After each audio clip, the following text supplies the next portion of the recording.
Ama bir flyttet hver gang.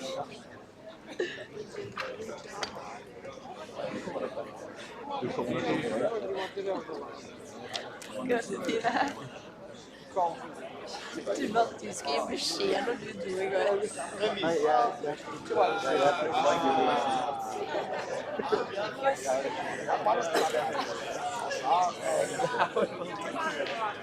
Altså, dere må være snill. Rodrigo, I got worried, you know, I couldn't find you. Like, what the fuck? You were looking lost.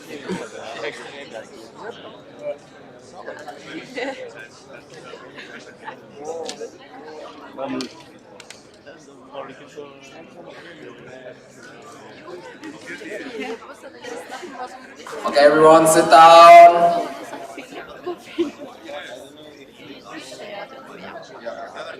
Sit down, people on the stairs.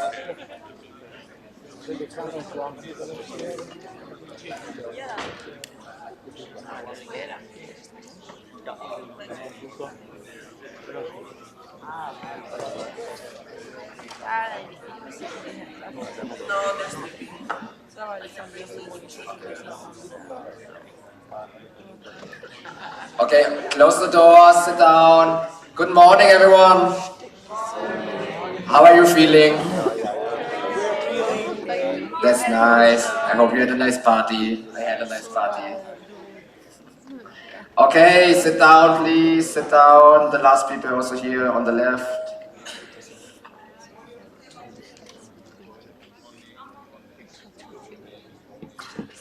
Okay, let's start with the GA for today, so we don't have too much time delays. So first of all, we're closing one agenda point from yesterday, and I closed agenda point 26, voting session 1. And we are open agenda point 28, quorum of the council and enlistment of the votes by proxy, and I give the word to Yassine. Good morning, everyone. I hope you're still alive and ready for GA. Like as the previous days, I will be calling your local groups, and you will need to show your presence either with a song or something else, anything you like. You can also just say that you're present. And today we will have a voting session again, and the people who are not present here will lose their voting rights for this General Assembly. Okay, so we can start with local group Aachen.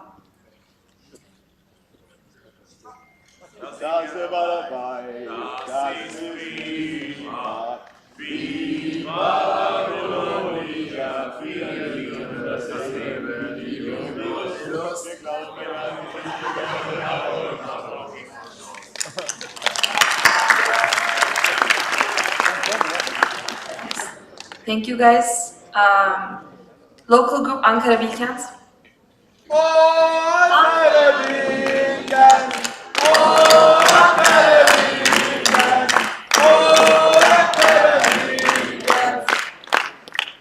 Thank you. I have a question. Are we changing our voting delegates today, or is it one of you?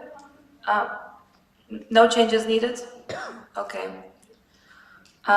Local group Ankara Metu.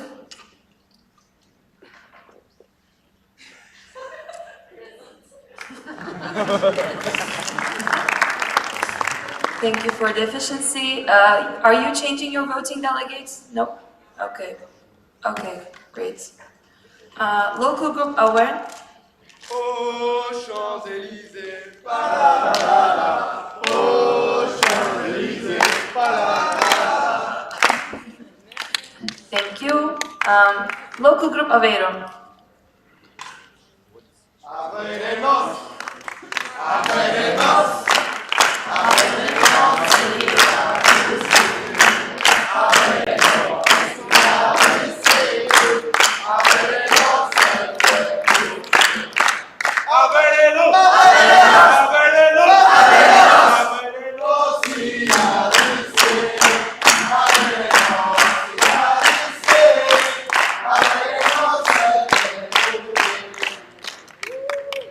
Thank you.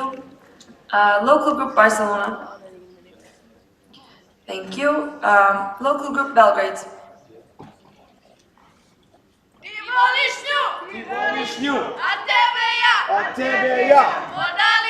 Odali to. Ona zna. Thank you. And you are voting for local group Skopje. And local group Aveiro, you are voting for local group Coimbra. Right? Yes. Okay. Local group Berlin.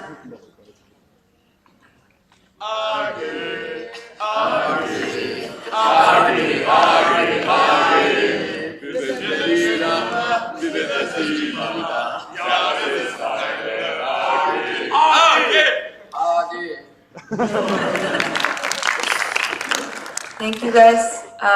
Local group Braunschweig.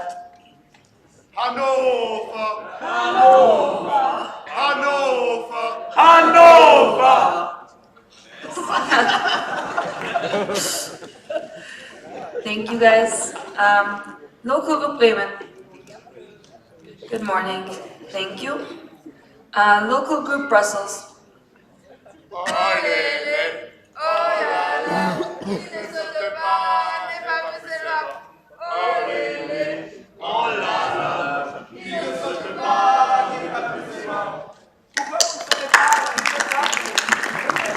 Thank you. You're also voting for local group DEV? Yes. Great. Local group Bucharest.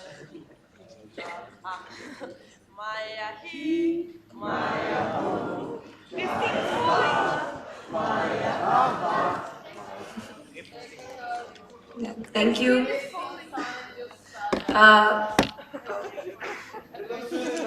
Okay. Local group Budapest.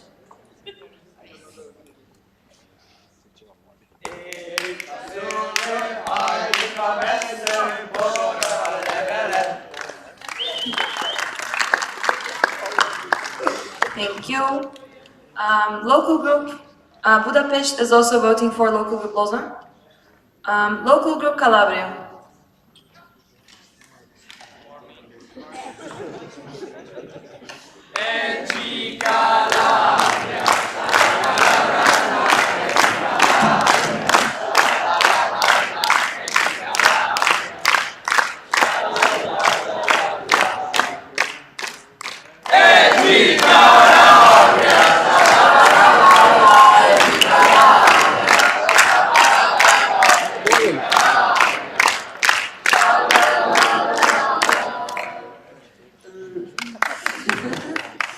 Thank you guys.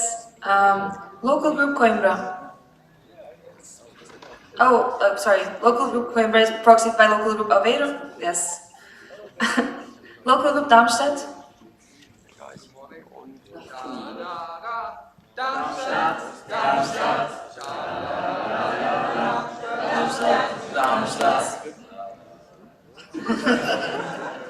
Thank you. Local group Delft is proxied by local group Brussels. Local group Dortmund.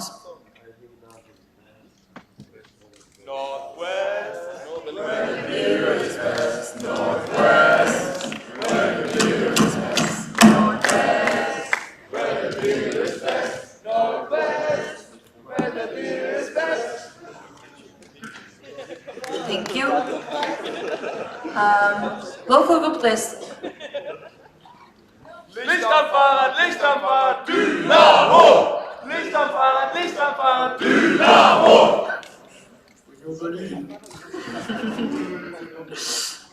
Thank you. Local group Eindhoven.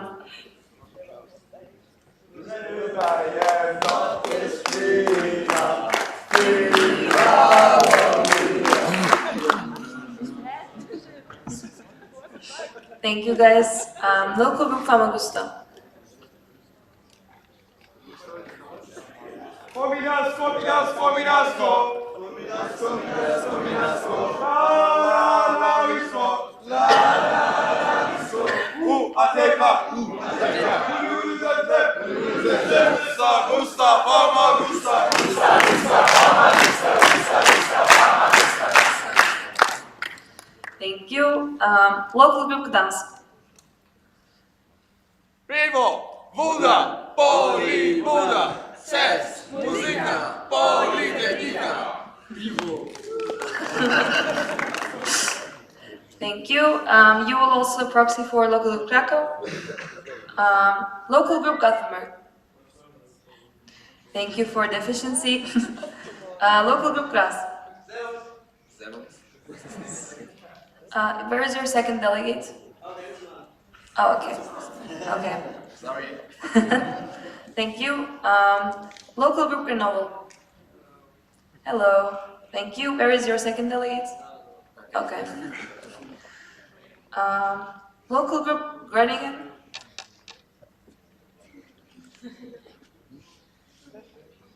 Okay. Yes. Local group Hamburg will excuse themselves. Local group Helsinki. On pieniä käärmeitä, helvetin pieniä käärmeitä, kun he pannaan yhteen pussiin siellä saunossa. On pieniä käärmeitä.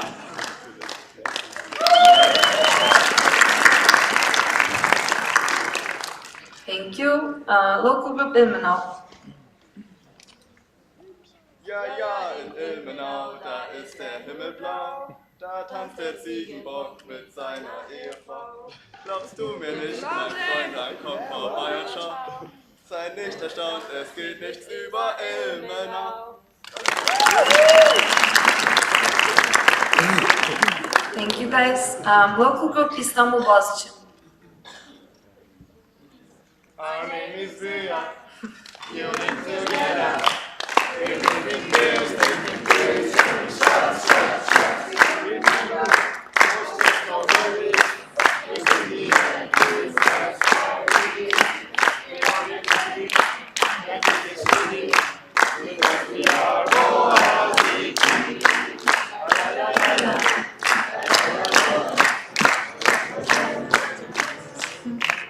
Okay. Thank you guys. Local group Istanbul ITU. Was ist Yıldız bitti, ekonomi bitmedi, zaten biliyorsun, ekonomi stop. Thank you.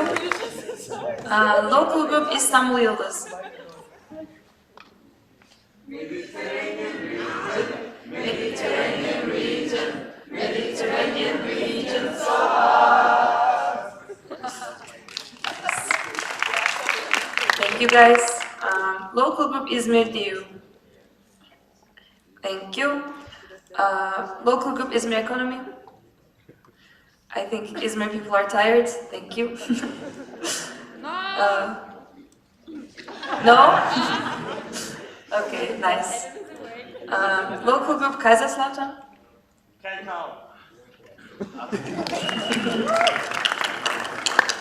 Thank you. Local group Karlsruhe.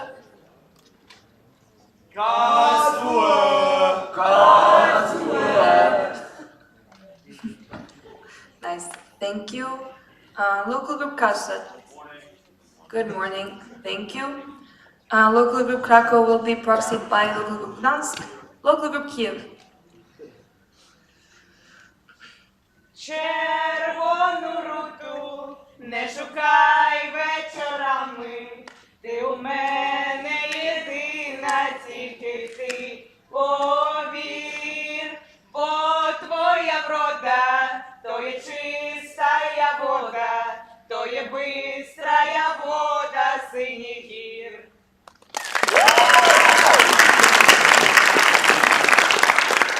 Thank you guys. Local group La Peranta.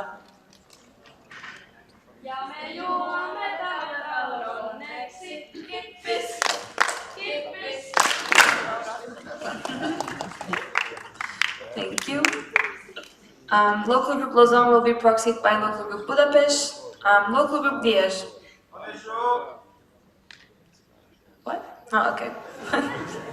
Thank you. Local group Linköping.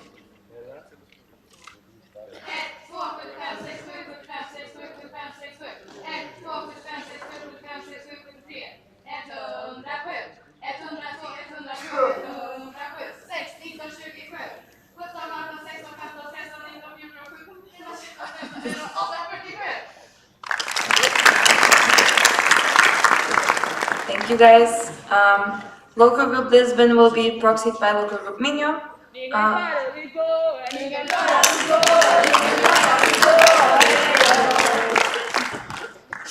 Thank you, Joanna. Local group Lulea.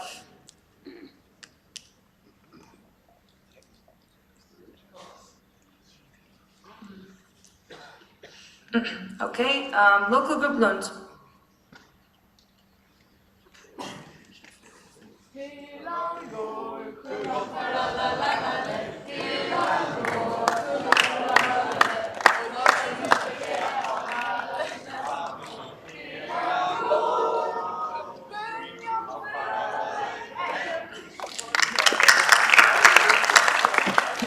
Thank you guys.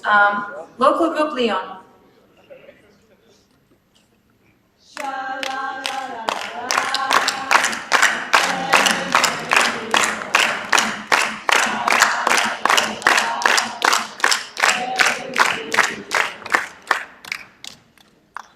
Thank you. Local group Madrid. Today is Wednesday. Today is Wednesday. Wednesday is the waking day. Wednesday is the waking day. Are you happy? We are happy. I bet my ass you are.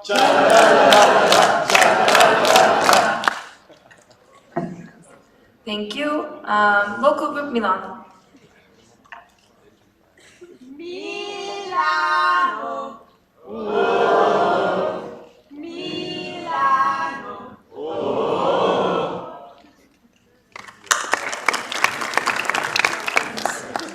Thank you. You changed your delegates for today? Yes. Then we need to change it from the voting sheets. Okay, nice. And local group Madrid, where is your second delegate? There's no. Oh, there's one. Okay. Thank you. Local group Minho. LC! Minho! LC!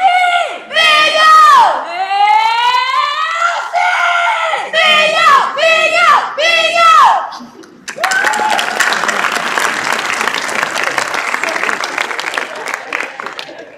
Thank you. Local group Minsk. Грай, шукай, у снах юнацких свои мары играй, гукай, ясный зеленый теплый шар играй, спевай. Дружно песни райской воли играй, край, гони быков, вернется доля.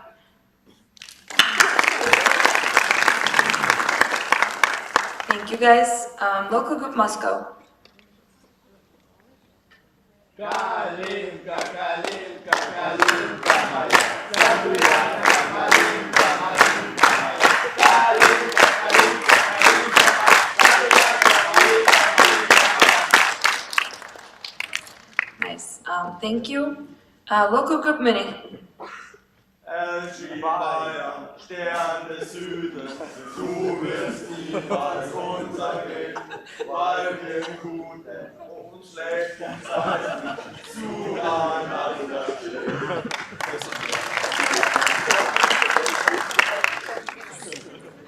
Thank you. Local group Noisad. Thank you. Local group Oulu.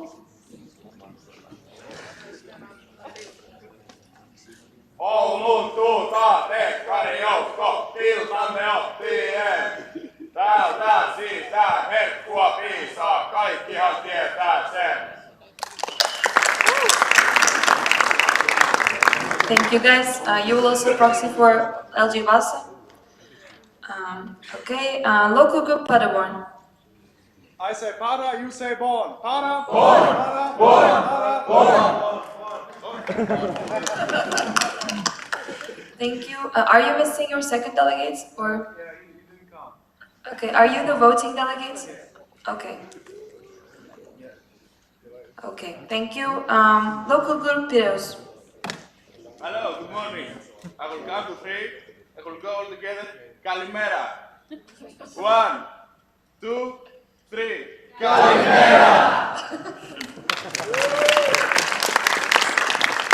Thank you. Where is your second delegate? I don't know, maybe she died. I don't know. She will come later. It was a bit nice, I guess. Okay. You will be the voter? Yes, yes, I will vote for us. Okay. Thank you.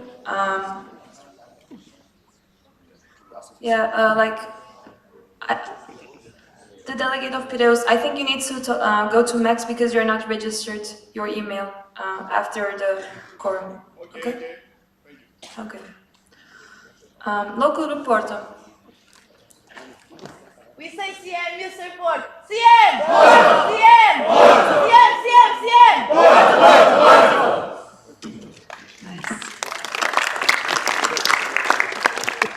Thank you. Local group Poznan excuses themselves.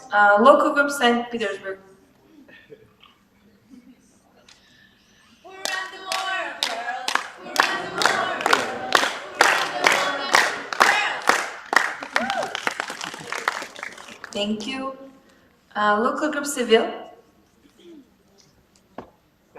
Sevilla tiene un color especial. Sevilla tiene bien, no se vende, me sigue oliendo a sal. Me gusta estar con su gente. Thank you. Local group Siegen. 1-8-7. Okay, thank you. Local group Skopje will be proxied by local group Belgrade.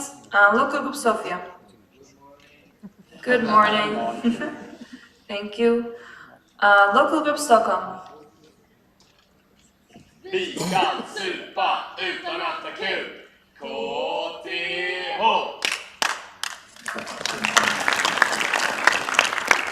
Thank you.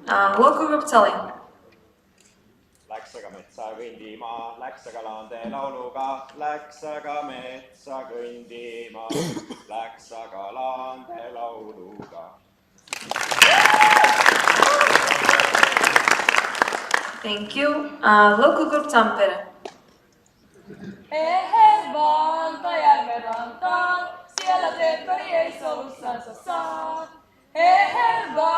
Järven rantaan, siellä teekkari ei solussansa, teekkari ei solussansa, teekkari ei solussansa saa. Ja se ei saa, ja se ei saa, ja se ei saa, ja se ei saa, ja se ei saa. Thank you. Local group Targamuresh. Presa, presa, numa, numa, numa, numa, numa, numa, numa,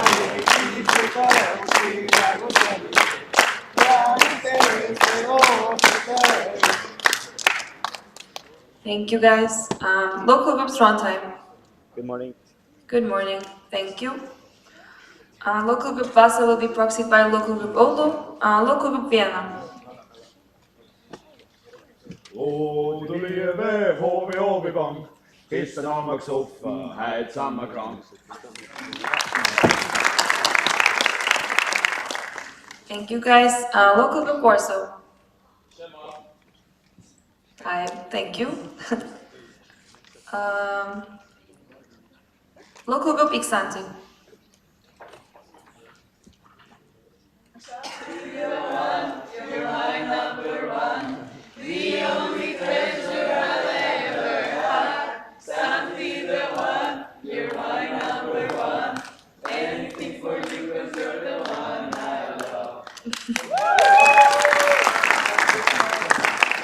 Thank you.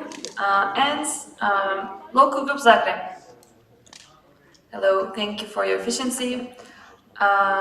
Okay, now we will continue with our guest local groups. Local group Cartagena. Are you ready, guys? Yes, sir! Carayo, I say, are you ready, guys? Yes, sir! Where's the pizza? The bed over there. Southwest region! Ceci and Fanny, you should over there. Southwest region! Follow us if you... Pizza, you're drunk. Southwest region! Southwest region! Southwest region! Southwest region! There we go.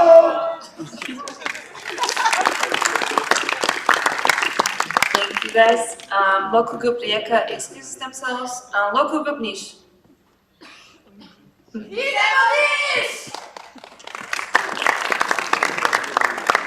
you guys. And now I will proceed with externals. Best. Okay, thank you. Istek. Hello, thank you. And VW. Ist das nicht der VW? Ja, das ist der VW! Ist der nicht so blau wie die? Ja, das ist so blau wie die! VW! Blau wie die! Oberbahn! Ritzelmann! Okay. Thank you guys. And yeah, now we can, I think, close the quorum. Thank you. Yes. Thank you, everyone. I'm closing agenda point 28, quorum of the council and enlistment of the votes by proxy, and I give the word to Max. Yes, guys, I see that some delegates change, which is also not really how it's supposed to be, but then at least make sure that the email is right for the voting. Otherwise, you will not be able to vote, so just that you know. Thank you. Okay, thank you, Max. Also, to remind you again, the two local groups were missing today. They cannot vote, so please make sure also for tomorrow that you're on time again, because tomorrow we also have voting time. And yes, so the delegates of Kiev can come up to stage. Lisa, Maria, where are you? Ah, there, you're already there. So you're getting some punishment from me, I guess. And Dasha, can you also come to the front already, if you're here?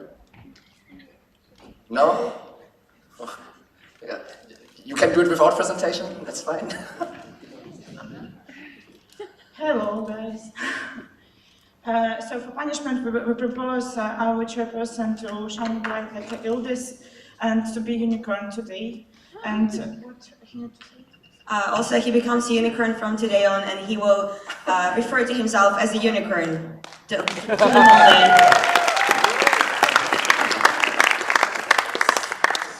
Okay, thank you guys. So I will be unicorn apparently today. So Dasha, you have a motion? Yeah, good morning, council. I want to raise a motion to the board. So I heard that some of the board members didn't have any costumes yesterday for the party, and we missed the chance to watch them. And also, I think that's for me not to feel lonely wearing this costume. I propose the board from the lunchtime till the end of the day wear costumes, and we can help them with finding some. We will make an open vote about it. So if you're green, just put the green up. If not, then the red. We need the voting committee.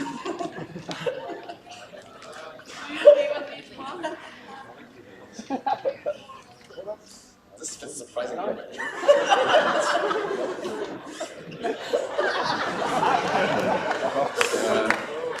I think the afternoon will be much more fun to look at the board. I think the vote is accepted for the motion. Thanks, Daria. The board will change during the breaks. Okay, because it would be too much trouble now. Okay, voting committee, you can actually stay. You can actually stay. So, Unicorn opens agenda point 29, voting results 1. And I give the word to the voting committee.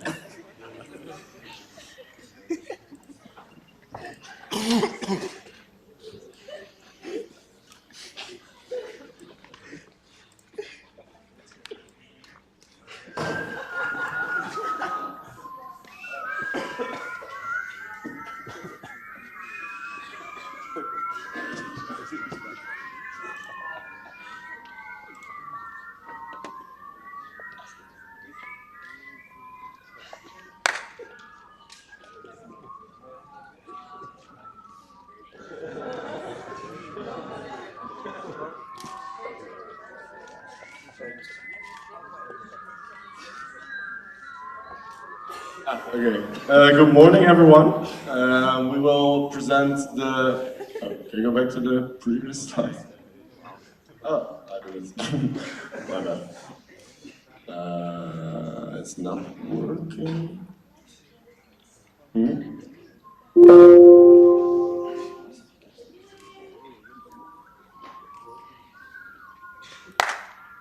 Okay, it's working.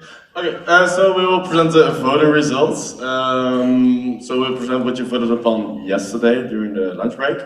There are different requirements for the different topics that you vote upon. So the exclusion of a local group, so considering Lausanne and Bucharest, you need at least 2/3 of the votes to accept the vote. For the other topics, it's majority required, so just more than 50%. So that's considered approval of the minutes, annual accounts, and proposed by the board. So, first one.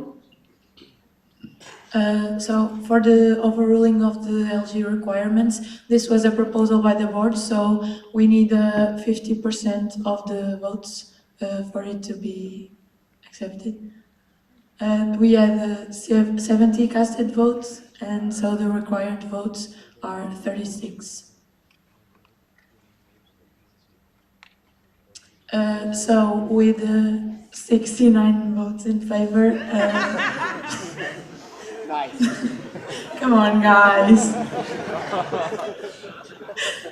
The overruling of the LG requirements is accepted.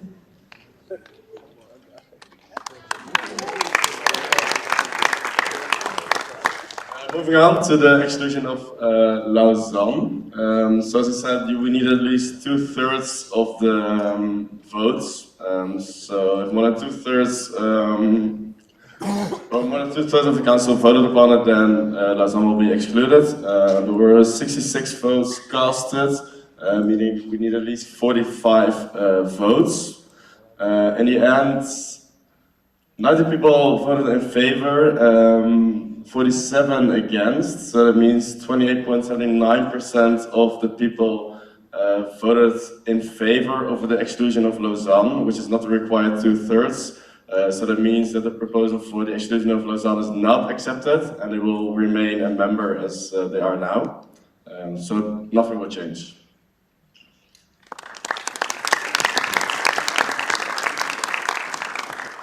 For the exclusion of LG Bucharest, we have the same situation. We need more than 2/3 of the votes for them to be excluded.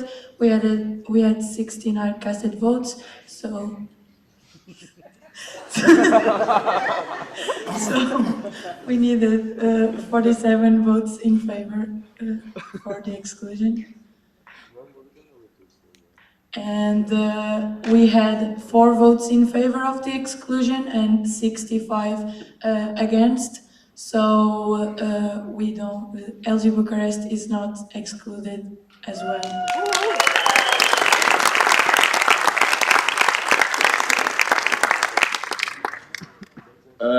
Then maybe a bit less exciting, but also important. Proof of the minutes. We needed at least 33 votes because the council vote was 64. The result is that they got approved, unsurprisingly. So I think small round of applause for the previous secretaries and the board. I think they did a really good job. So yeah, it was accepted, and I think So, for the last one, I think, the approval of the annual accounts, once again, the required percentage was 50%. We added 67 casted votes, required votes were 34, so...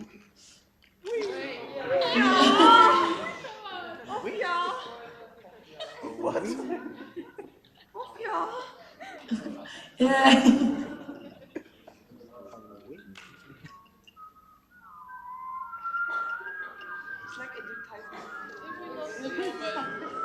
So, yeah, it's approved.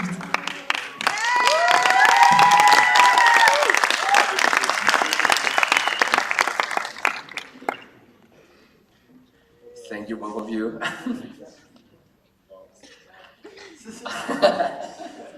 Okay, Unicorn closes like agenda point 29 voting results 1. And now we have time for some punishments. So I'd like to ask LG Paderborn on stage. Then we have LG Novi Sad. We have Cullen, come please to stage. We have ITU. And last but not least, we have the board.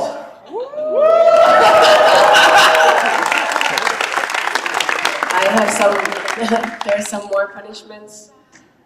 for people who were late or their name tags were stolen yesterday, Rob. Then we have Jack.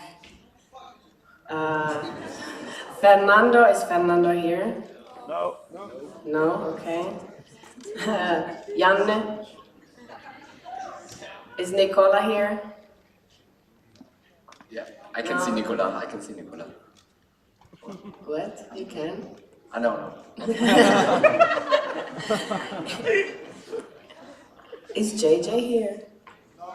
No? Okay. Is Chris here? Yeah, is Eric here? Is Groningen still here or not yet? No? Okay. Lula, is Lucas here? Not yet. Do we have other Philip from Paderborn? No? Okay. Do we have Connie from Piraeus? Yeah. Come here, you were late. Ece? Yes, you Ece. Yes, you Ece. And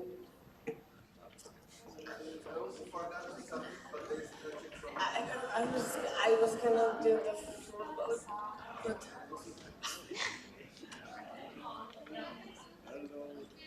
well, Patrick from Munich.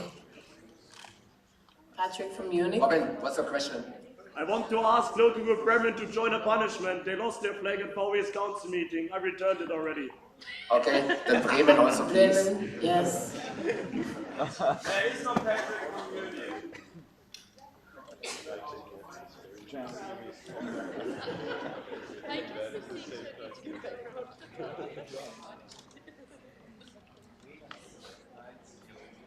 Music.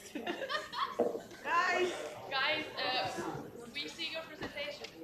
Jan, there's music coming. Can you mute? Yes.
time here. So it's very important you didn't get the place for sleeping all night. And just to point out our example for work hard and play hard, Max also managed to be on stage. So you guys also all managed to be on stage. So a question from David. Can already promotion that the extra places has also to do punishment? Yeah, we have them on the list. We are collecting people which we noticed were missing. So then we have another question. Can the extra places in the back who sit in the dark come like to the seats a bit more in front, because we really can't see you in the dark back there. So like you don't need to come to the front, but like just where Danny and the 32nd in this area sit. So that we. Yeah, you're okay, but like you're still okay. But the people really far in the back, we really can't recognize. Thank you, guys. Okay. Then Unicorn opens agenda point 30, board goals and esteem strategy. And I asked the board on stage. Kai on stage.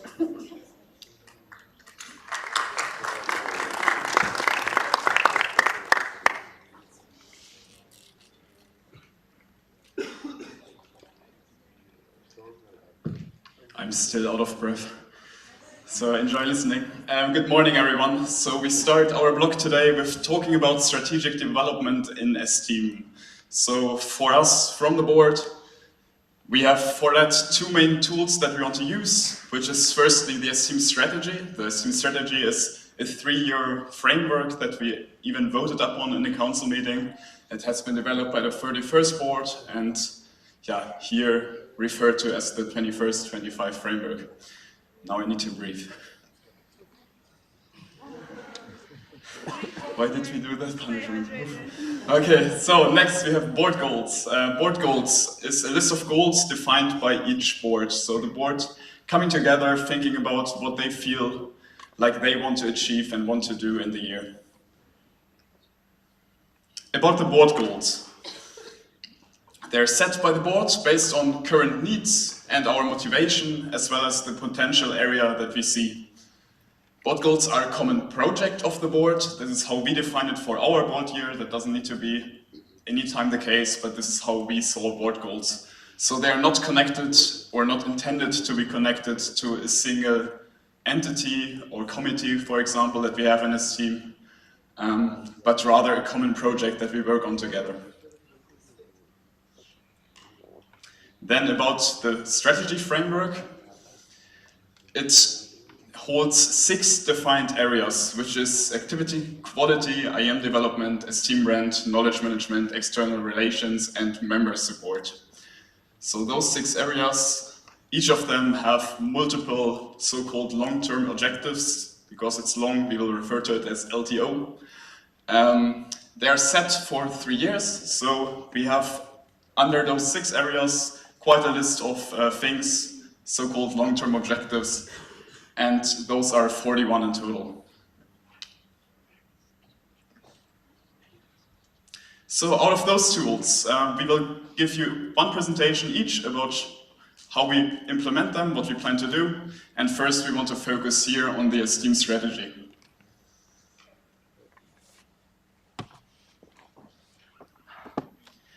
So, for the Esteem strategy, how we see it is it as a framework that ensures that Esteem continuously takes actions within those 6 predefined areas.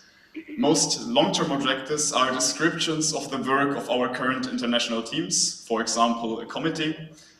And this is why we see it as a tool for the goal definition and the year planning, mainly for our leaders and for the international teams to develop their goals and their plans. Overall, we follow now in this year a more decentralized approach. So compared to the previous years, the leaders are basically the main people that take the ownership for the LTOs. They're the main voice in defining actions, and they're also mainly the one that report on the progress.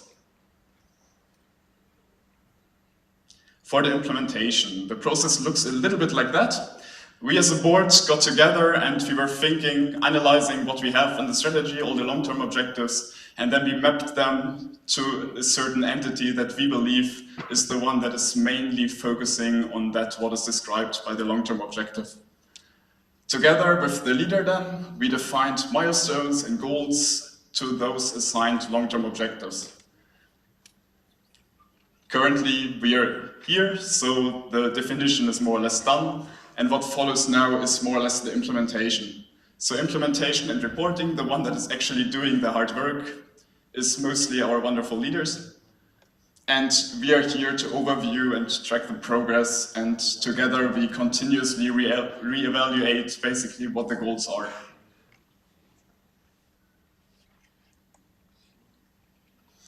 So, the areas of the STEAM strategy framework: activity, quality, IM development, knowledge management, external relations, STEAM brand, and member support.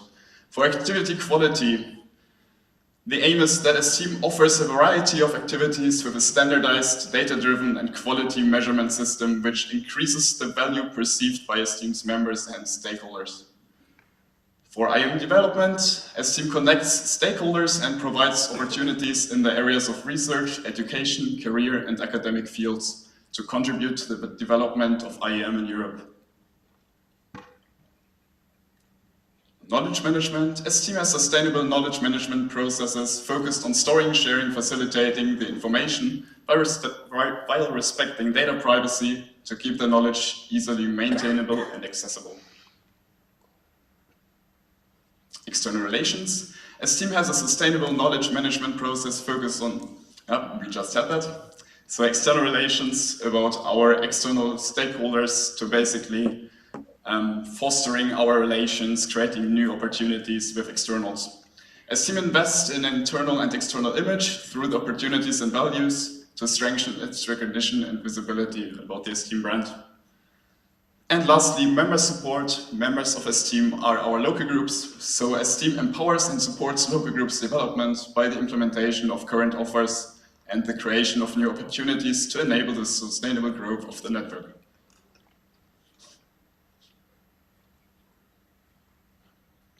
So, in total, we have those 41 objectives, the long-term objectives that were predefined by the strategy. We conducted, with our leaders now, 149 defined actions in total that are underneath those long-term objectives.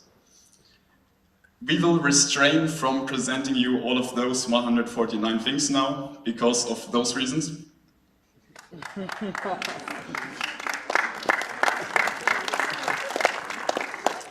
However, we will share, of course, a document in which you can find all of them in the announcement group, and it's already published on Ilium, there you can find it as well. What I want to focus on, though, is one example per area, so you see kind of how it works, okay? So for all the details, as I said here, the Ilium post on the top, and in the leaders report and the online reports done by our leaders that are uploaded on our YouTube channel, as well as found on Ilium, you can also listen to them explaining you their plans. So for the examples, let's start with knowledge management. So for the objective, STEAM has its information stored and accessible for STEAMers in a user-friendly way. We believe that this is mostly the task of the Knowledge Management Committee, and here, for example, those actions were defined: work on drive restructuring with each leader, launch a new members drive, so a drive for local groups, improve the user experience of our online platforms and conduct research on the user experience, and complete the transition from the current portal to a new one. For IM development, the objective STEAM contributes scientifically to IM research in Europe. We saw the Professional Development Committee as the main entity that contributes directly to this long-term objective.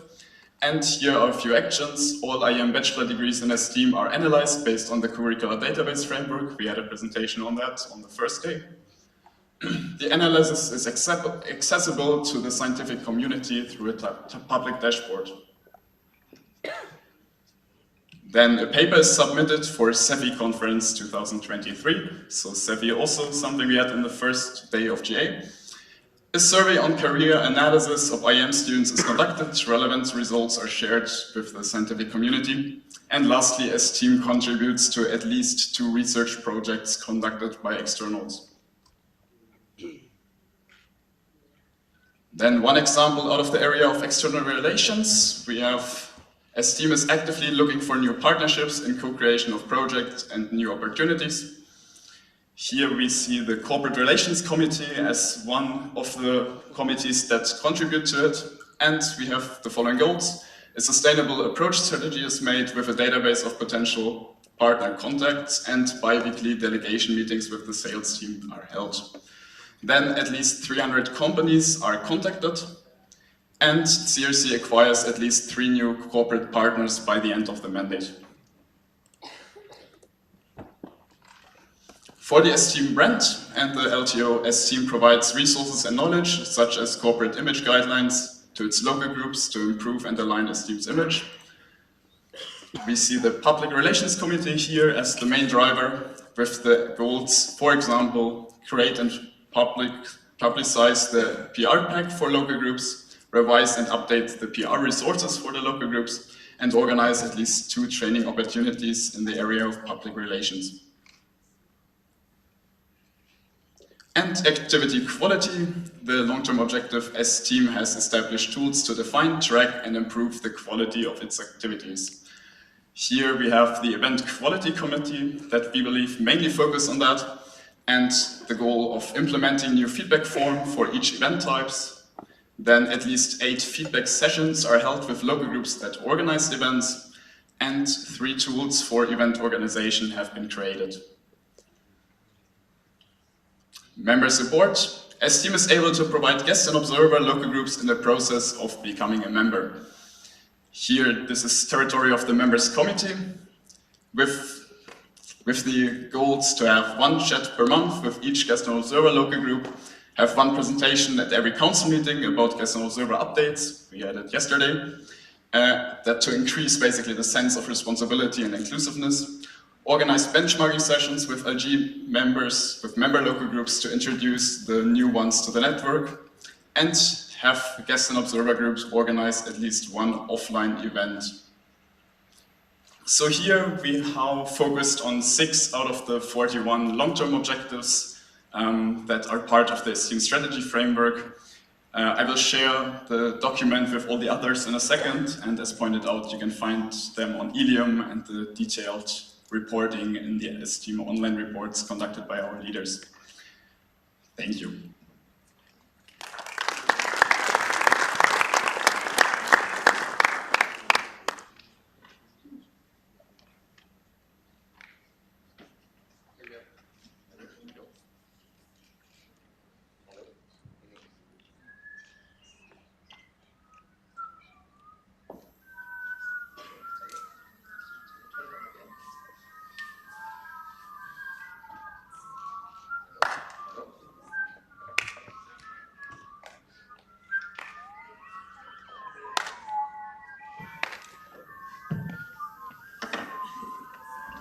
Hello? Now it works.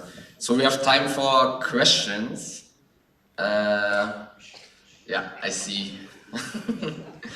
Joanna, you were first. I think I need to walk around to the microphone. Yeah. Let me come.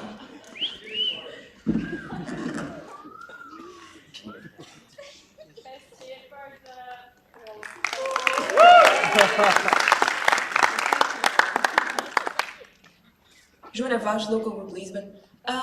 This strategy was designed as a strategy for STEAM as a whole, not as one long-term per entity. And you took the decision to match the long-term objectives with the entities, but they are still super general, and we know that many parts of STEAM can contribute to all of them. Don't you think this is limiting development?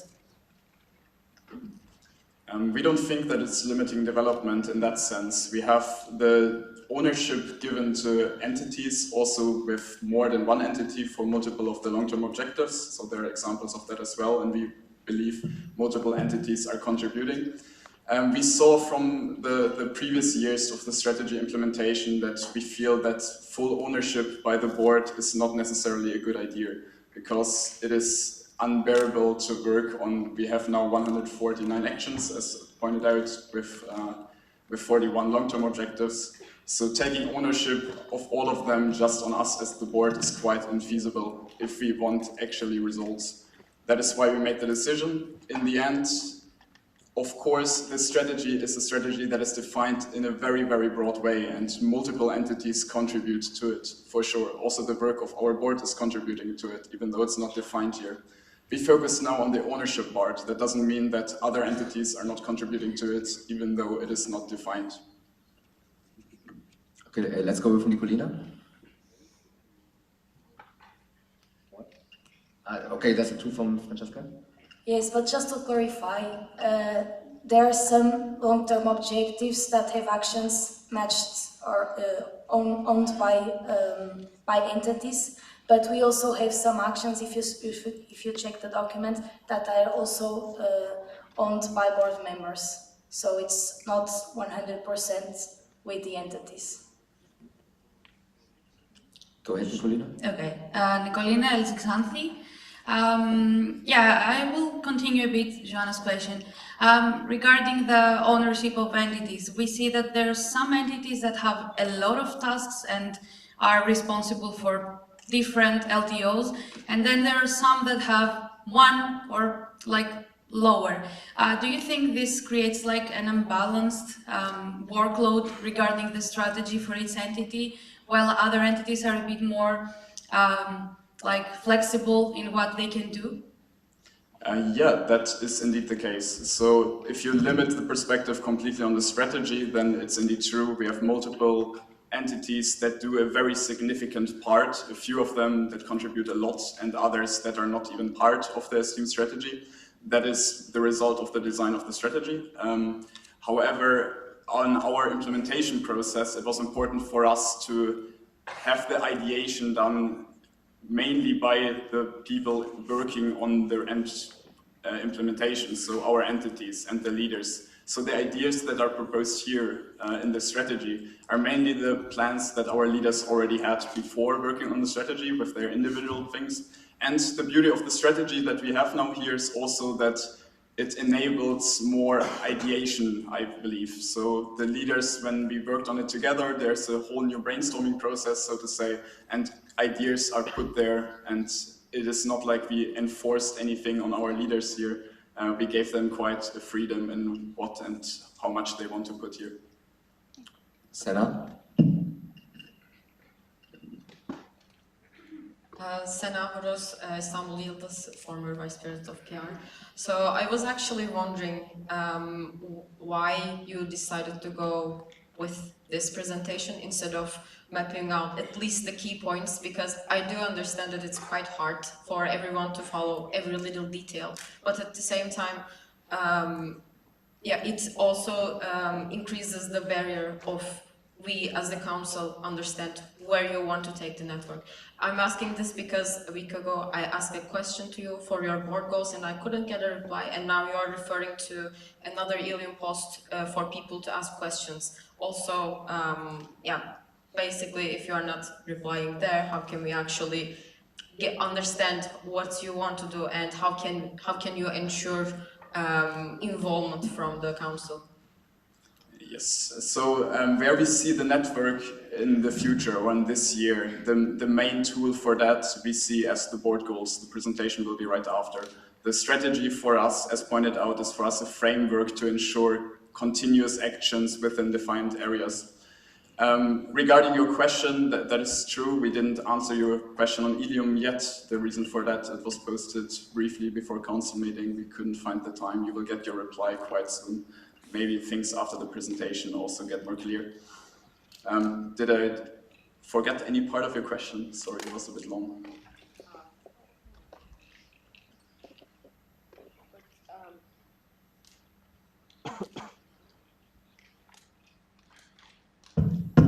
Yes, what are your plans, or how can you ensure involvement from the council? Ah, yeah, exactly, I forgot that part. So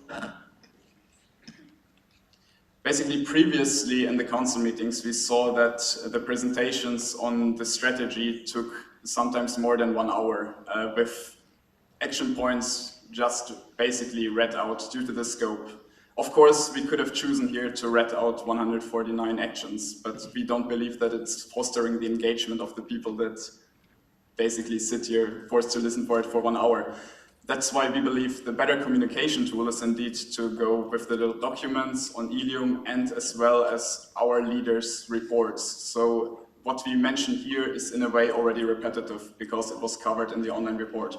While we are aware that a lot of people don't watch the online report, the accessibility is there, and by now giving also the links to it and referring also to the documents, we send it now to all of you.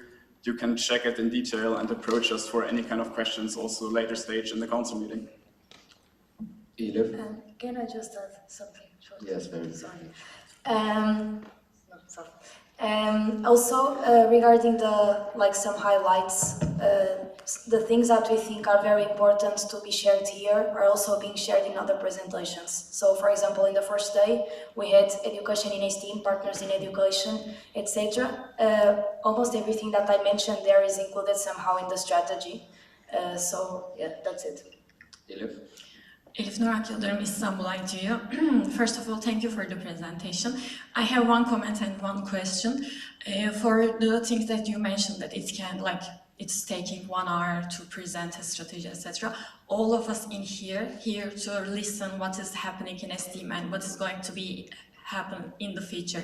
So it is important for all delegates to listen and understand in detail, not only the things that you will organize 3 events, etc., with the entities that you are providing right now here. And my question, in STEAM we have 4 values, I believe that you already explained, but embracing diversity, striving for development, encouraging participation, and aiming high. And I didn't see any aiming high part in the presentation, so I would like to ask you, can you summarize 3 main things that you will do this year during your mandate while aiming high for STEAM? Yep. To comment on your comment first, I think Franziska's comment is already the answer, that the content is also very well distributed to other presentations, but having it all in one block when people can't, the attention span of people is not 1 hour long if the content is like that. We don't believe that it's fostering the engagement and rather distributed a little bit. But to answer your questions, I believe we also mentioned examples of aiming high here for sure.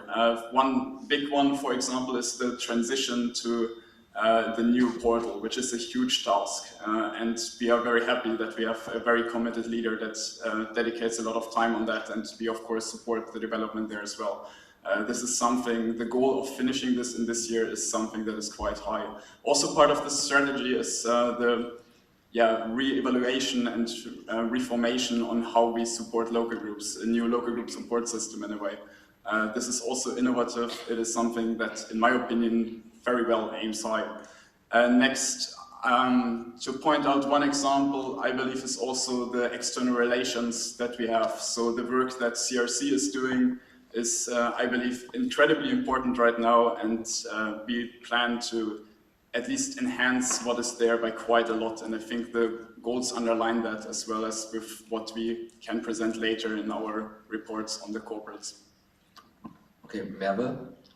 Merve, Istanbul-Boğaziçi.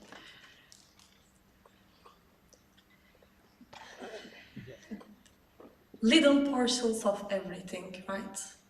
That's why this strategy was created, because the previous one didn't cover every single area, and this was the realization of this council, this network, that it wasn't enough. And here we are seeing just portion of everything. I don't see in 1 year what you are going to achieve here. Can you tell me in 1 year exactly where you are going to be with this network? Yes, definitely. In the next presentation, we will talk about it in the board goals. And during the working group session, I would like to request a 3 hours open session for strategy. Thank you. Okay. Okay, Merve, can you come in the break for this to us? And then we can... Okay. Joanna, Nicolina, we just have time for one more question, so you can decide between yourself. Joana Vaz, local group Lisbon. A question more for clarification. You said that reporting will be done by the leaders and the board has an overview. What can we expect exactly? Will it be reported on the LTOs? Some LTOs have more than one entity. Will they be reporting separately? Like, at the end of the year, will we know exactly how the Esteem strategy contributed to your development? Or, yeah, just explain a bit your process. Okay, so there are like 3 ways that we want to ensure also engaging reporting.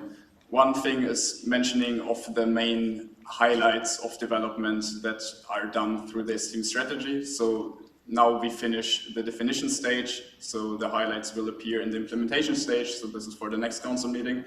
Next, the reporting is basically implemented in the online reports of the leaders. So there it is decentralized, but it is also there. So the leaders are asked and also did report basically on the way that they contribute and the development of their actions. And lastly, of course, we plan also a centralized report on the development. So a document that will be shared as well. Okay, thank you, Kai. So we don't have time for question. Nicolina can put your question on pigeonhole. Perfect. Can the delegates here wake up in the in front of Karlsruhe? The 2 delegates. Can they wake up, please? Thank you. And then I ask Kai, are you also presenting board codes? Hello. Okay, and the rest of the board to present the next presentation.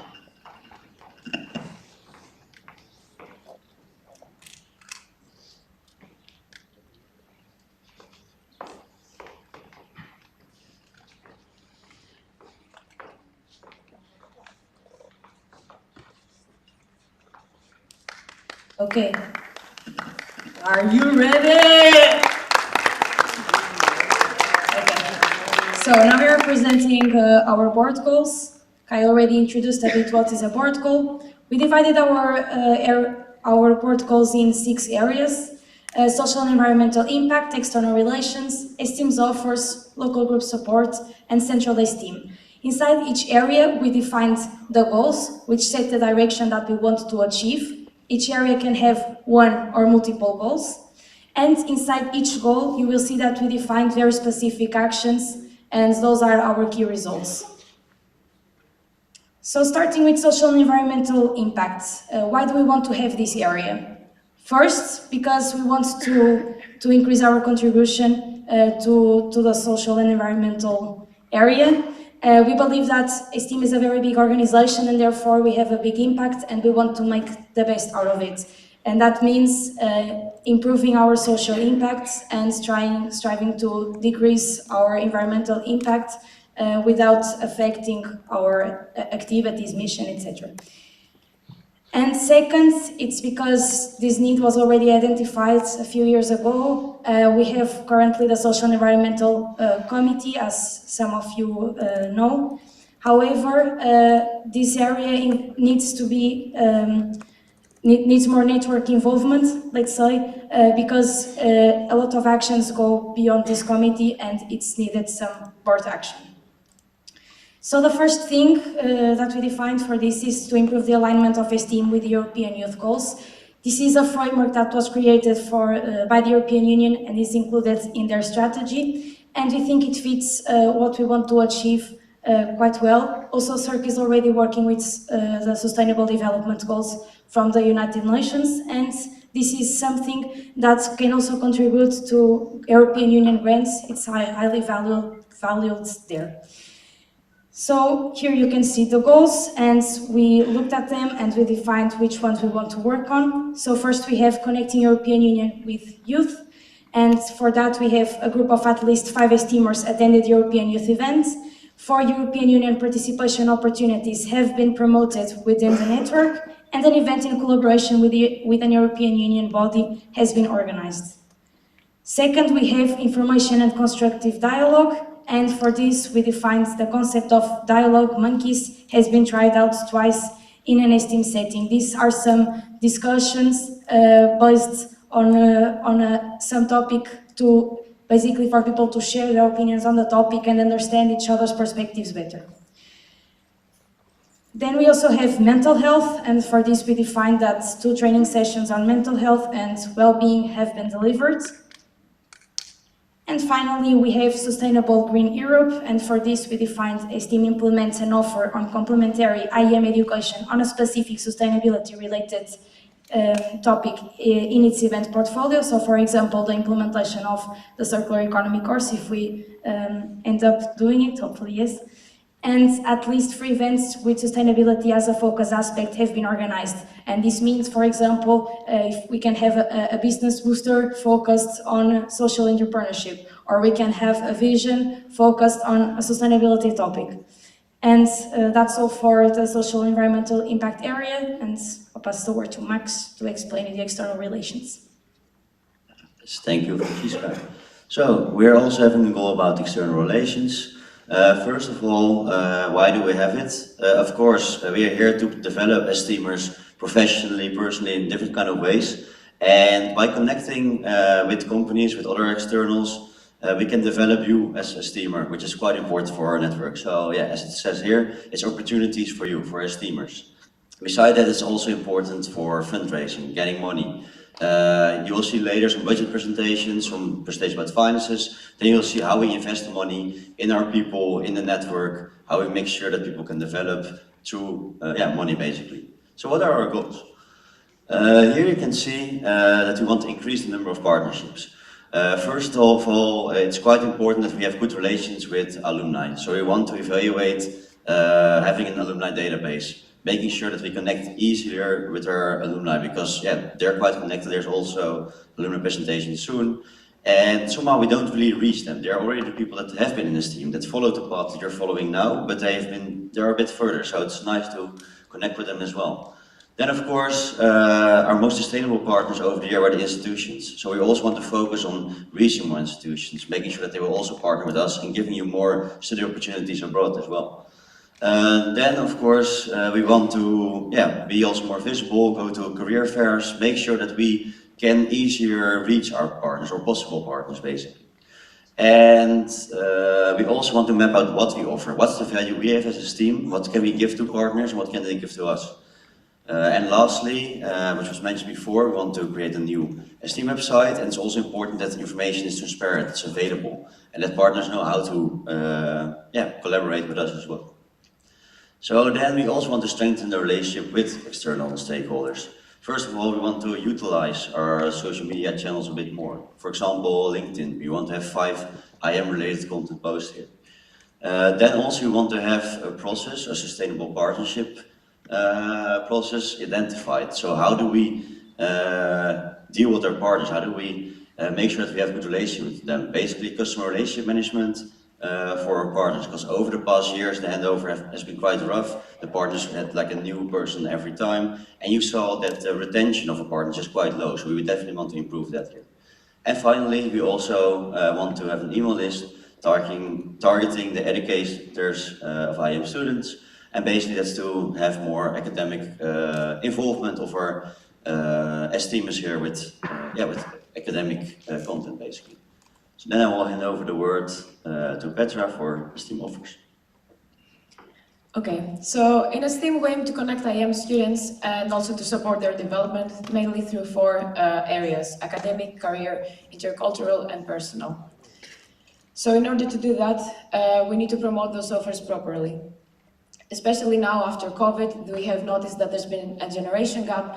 People don't know as much for STEAM as they did before. People do not attend as many events. They're hesitant maybe. Maybe this is also because they don't hear stories that often anymore. And also we can see that there's the event portfolio, it's a bit unbalanced when it comes especially to professional offers. So, what do we want to do this? 3 main areas: improve the way we communicate our offers to IM students, increase the number of first-time travelers and their attention, and increase and improve the professional development opportunities STEAM provides. So, for the first one, we would like to have travel stories about service events in our website to make them available for all STEAMers to increase the knowledge sharing, the experience sharing. We would like to have a mail newsletter for targeted promotion of internship and job opportunities. We would like to have another newsletter that is specifically for event promotion, which means that people will subscribe there and they will receive information just for events, upcoming events. We would like to include in the feedback form everybody receives after the events Esteem's email newsletters to increase their visibility. We would like to have more standardized event descriptions on the portal, just to ensure that no information is being not lost but missed, to ensure that all the important information is there, but at the same time people organizing events will have the freedom to add more information and to make them more personalized. And last but not least, at least 60% of the Esteemers who participated in Esteem events in the last 665 days subscribe to the Actives email list. And I will pass the word to Sarah. All right, and continuing with the offers, we would like to increase the number of first-time travelers and their retention. And how we would like to do that, we would like to have an email sent to all rejected first-time applicants, encouraging them to apply for recommended event opportunities and to subscribe to the event mail list. Being rejected from your first Esteem event can be hard and can be demotivating, so this is how we would like to tackle it. Also, an email has been sent to all first-time travelers with information about Esteem, promotion of events, mail lists, and recommendation for future events. Pretty self-explanatory.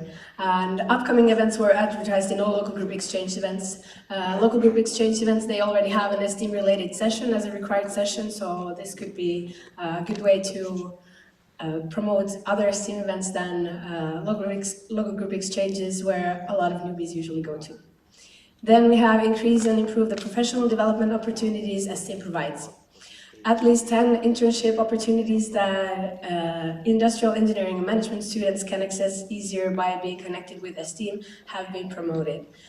For example, Petrus has connected us with Airbus through promoting to 20 different local groups, and if we see this as an offer to Esteemers that we could do more. And at least 3 short online events took place in collaboration with a partner. We had be an IT consultant for 6 hours in collaboration with the company just a few weeks ago. And yeah, we would like to have more of them. And academic and career-related service events made up to 40 to 50% of Esteem service event portfolio, excluding local group exchange, and the percentage in 2019 was 39%, and we see it also possible to reach this goal. And then I pass it on to Yeah, so for the area of local group support, first the why, I think it's quite clear. Firstly, we observe a lack of activeness of local groups by the large amounts of warning in this council meetings. So this is a topic that especially this year is relevant out of also the outcomes of the COVID-19 pandemic. So the recovery there and the support of the local group going through the recovery phase is quite important to us. The COVID gap I already mentioned, and in general, we believe that Esteem could do more to provide support opportunities for the local groups that might be in need. We want to increase and improve the support opportunities to local groups by basically having a pool of active people with expertise in local group relevant areas. So all of you that work here on the local level contribute a lot of time, gain new experience, you realized what worked well for you or what didn't work well for you. And we would like to capture the expertise we have also on the local level and make it available also to the entire Esteem network. That could be done with that. At least 3 capacity building sessions in total on local CRPR or HR related topics have been offered to all local groups. And this kind of sessions would be organized by locally experienced Esteemers that hold expertise in the field that the session is about. And the participants can then engage in an open dialogue afterwards, and also mentorship opportunities can be created. We want to create a web page on how local groups can be supported by Esteem, because we also observe that there's quite a lack of understanding what we in Esteem can even do to offer you help, basically, with working on the local level. And onboarding best practices like handover tools, documents, and best practices for regional coordinators have been standardized. Currently, our 7 regional coordinators receive quite a different handover, and there's not any kind of standardization happening or minimum things that we would like to see in the handover. The regional coordinators play a quite essential role in supporting you and your local group because they are the main contact person, and we would like them to be also trained to help you to the best extent possible.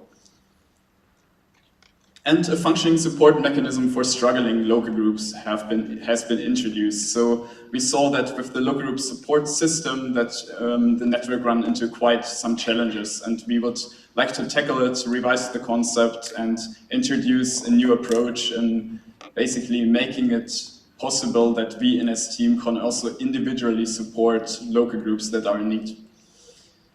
Lastly, Esteem provides tools for local groups that support their self-development of the organization. So tools that can be as simple as goal-setting frameworks, SWOT analysis tools, or something like that. Tools that basically can be applied by the local group in order to work a little bit more strategically maybe, and it can be even as simple as a budget template, but kind of a toolbox of those kind of things. Then I want to hand over to the next part. Okay, so our last but not least area is Central Esteem, and yeah, we are an organization that is for students and completely run by students. So that's why we think, and are like almost all of our operations, internal administrators, are run by our central teams who are also working in Central Esteem. That's why we think it's very, very important that we have also a dedicated area for to develop the operations we have here, and yeah, to see the more specific wise, yeah, we wanted to also improve the involvement we have in our central teams. We have very active local people that didn't join Central yet, and we want to make this gap a bit tighter, and also hear from you, from also our local groups, what they want to hear, and involve them also more on the decision-making side that we do in the Central Esteem team. So yeah, we can also consider your inputs when we when we run our operations in the future. And also we are, of course, we have a lot of committees, we have a lot of leaders, and all of these leaders are working, but they also need more people to complete all of their tasks. And for this we need people, and that's why, yeah, we also wanted to focus more to have more manpower in our teams and yeah, increase the number of people we also have in Central to yeah, make sure it's our teams can work in a sufficient way. And we also see Central Esteem as a unique opportunity. We are all students here, like it's not easy to have a setting where you can work in an international team with different students, with different IEM students. So we also see it as a development opportunity, and we want to promote it to, yeah, also for our students, for their self-personal development. And what do we have for this part is, yeah, we want to lower the barrier to join Central Esteem, and as more specific goals, we want to actively utilize our social media channels. We want to have at least 3 posts on Instagram shared, yeah, containing basic information about Central Esteem, explaining how we work, and explaining the things that a student can gain while working in Central Esteem. And we want to have an information email about Central Esteem and promotion of the actives mail list to the participants after their second event participation. We noticed that we didn't really have a proper follow-up after a person joins an event. We don't really know how their path looks like, so we want to ensure that the person has at least the information and is aware of the offer that this also exists in Esteem, and they can also join different central teams. Yeah, we will also want to work on the recruitment process, also with our Human Resources Committee leader.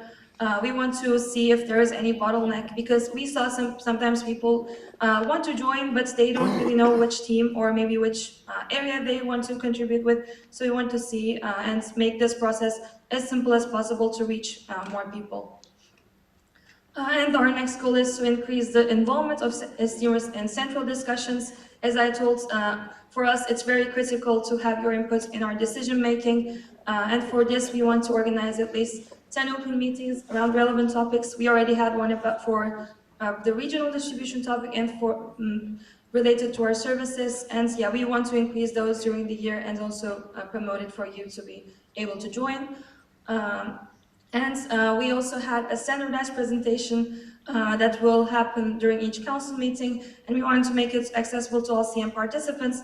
Some of you joined CM preparation weekends, I think, in your region, but then you probably also received a mail that you could, or you hear from your RCs that you could have also joined many different other options, because yeah, we wanted to make sure that you are confident and comfortable with the things that will be discussed here before coming to the council meeting. And yeah, I think this was our 5 main areas. We know it's a lot and maybe it's also difficult to follow, but we have it on Ilium, and after this presentation we will also send it to the announcement channel. You can have, again, a more detailed look, and yeah, we are of course very open to your opinions and feedback as well. So, thank you.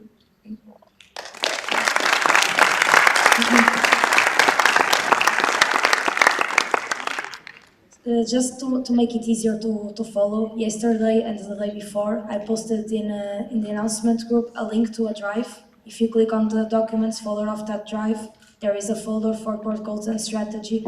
The documents with the detailed actions that were defined both for strategy and board goals are there. So if you want to look at it, it's already available.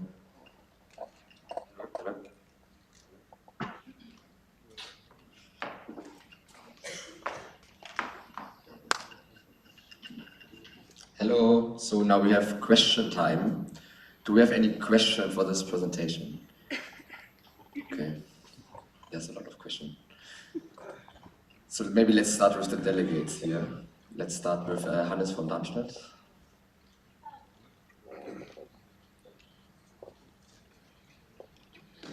No worries, I will also give you time in the back here. So.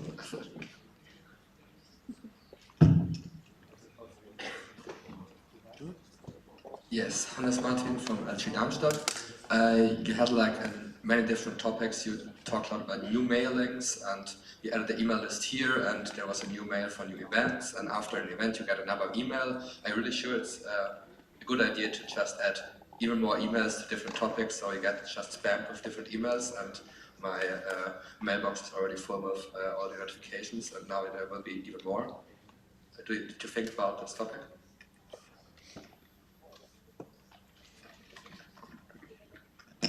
Yes, you have a very good point. We know, especially towards the council meeting, the spam towards you participants increases a lot. We try to counter that a little bit by putting certain emails together. It will be done with even more focus in the next council meeting.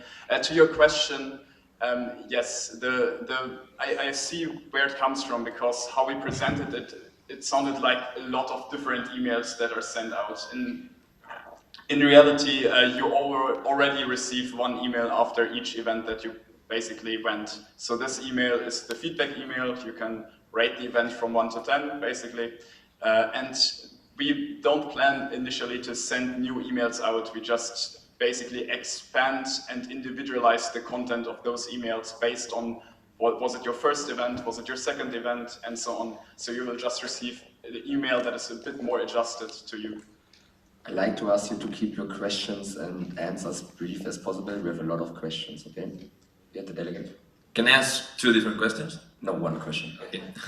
So it's about the environmental impact aspect. You first mentioned you were taking measures to reduce the environmental impact of STEM activities, but when you were talking about the European goals, about sustainability, you mentioned that you were organizing events like focused on sustainability. Is there any specific measure you're taking to actually reduce the environmental impact of STEM activities? And Luc Busquets from LG Barcelona. Okay. Yes, so that work is being conducted by the Social and Environmental Responsibility Committee, and that's why we didn't include it in the board goals. And there was also a post on Ildem, I think yesterday or 2 days ago, on a materiality assessment. Basically, there is a survey that you can fill to help us out understanding which areas we need to improve or we should focus more on, because there are a lot of things and we need to prioritize somehow. But yes, the Social Environmental Responsibility Committee is working with the Sustainable Development Goals. They are doing this assessment, and following up on that, and as we're responsible, I'm also working with them to understand what we can do in Esteem. So it's not a board job directly, that's why it's not in board goals. Maria? Ana Maria Crista, LG Bucharest. I'm a question about sponsorship. Are you also thinking to do, I don't know, just maybe found the idea for sponsorship also to support, for example, for council meeting, to support also the council meeting to have a better quality or things like that, more things for members, so to say? Is it about members in general or support the organization of the council meeting with financial aids or?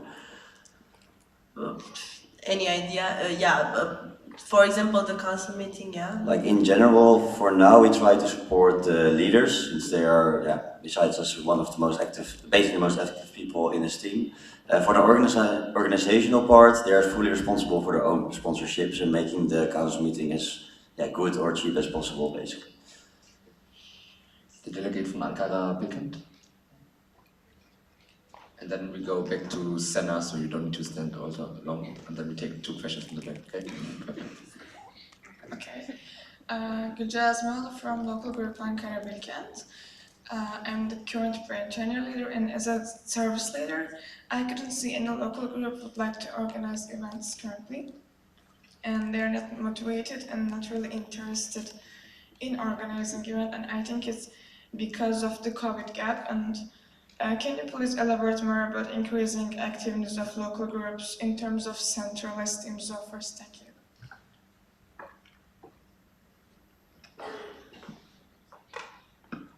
Gülce, can you please repeat the last part of your question?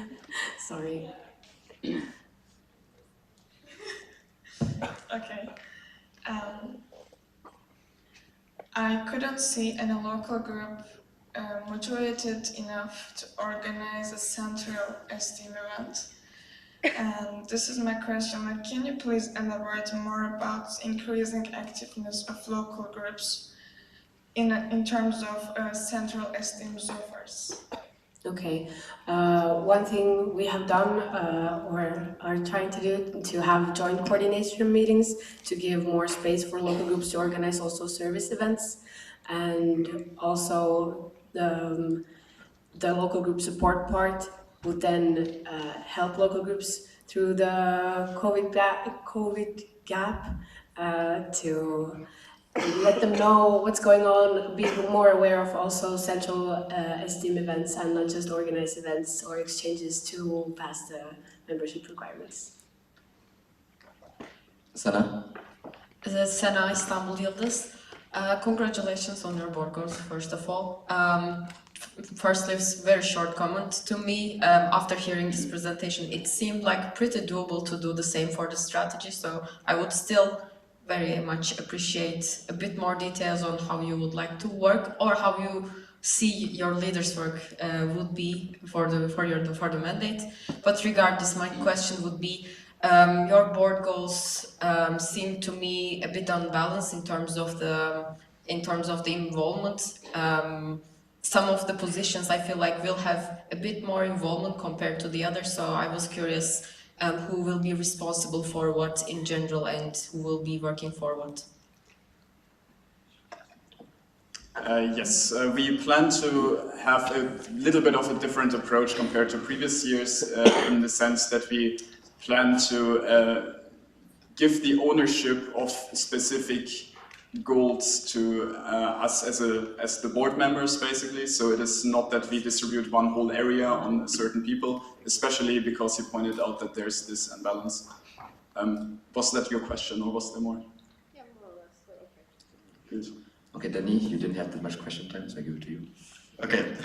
Danny Bress, local group Eindhoven. I heard a lot of good goals about the regional coordinators, such as a training event, but I was wondering why didn't you organize the members forum this year, or not yet? So members forum, we will organize an event that is planned that is more or less local group support, coordination meeting or something like that, focusing entirely on how we in a team support and work with our members. So this is something that is planned. So far it didn't happen, that is true, but at least this is something that we planned for. The scope that you mentioned also, I think, as an event to train the regional coordinators, that's indeed too late for our mandate. You're right, we had other priorities and the time frame was unfortunately not manageable for us in that situation to do it already, but we really would encourage the next board and we want to start the preparation already with them through the end of our mandate. Okay, can you keep your answers more brief? Gabriella, you have a comment? You have a comment? Can you ring? I'm sorry for that. There's a comment and then we go. So we don't have enough time for the guys in the back, I'm very sorry. So we take the questions from the delegates afterwards, the 2 questions. So please, in the back, ask on Pigeonhole. No, we didn't, unfortunately, we don't have time for it. So we just take the 2 delegates afterwards. Okay, can I comment? Yeah, you can take the comment. So for you, Danny, usually members forum is organized by members committee. This year it was my decision not to organize the members forum due to other priorities, but I always left the opportunity open in the sense like if regional coordinators or LGSS felt they needed to organize it, to do so, but me as members committee leader decided not to do it. Okay, now the delegate from Namero. A bit of sport in the morning.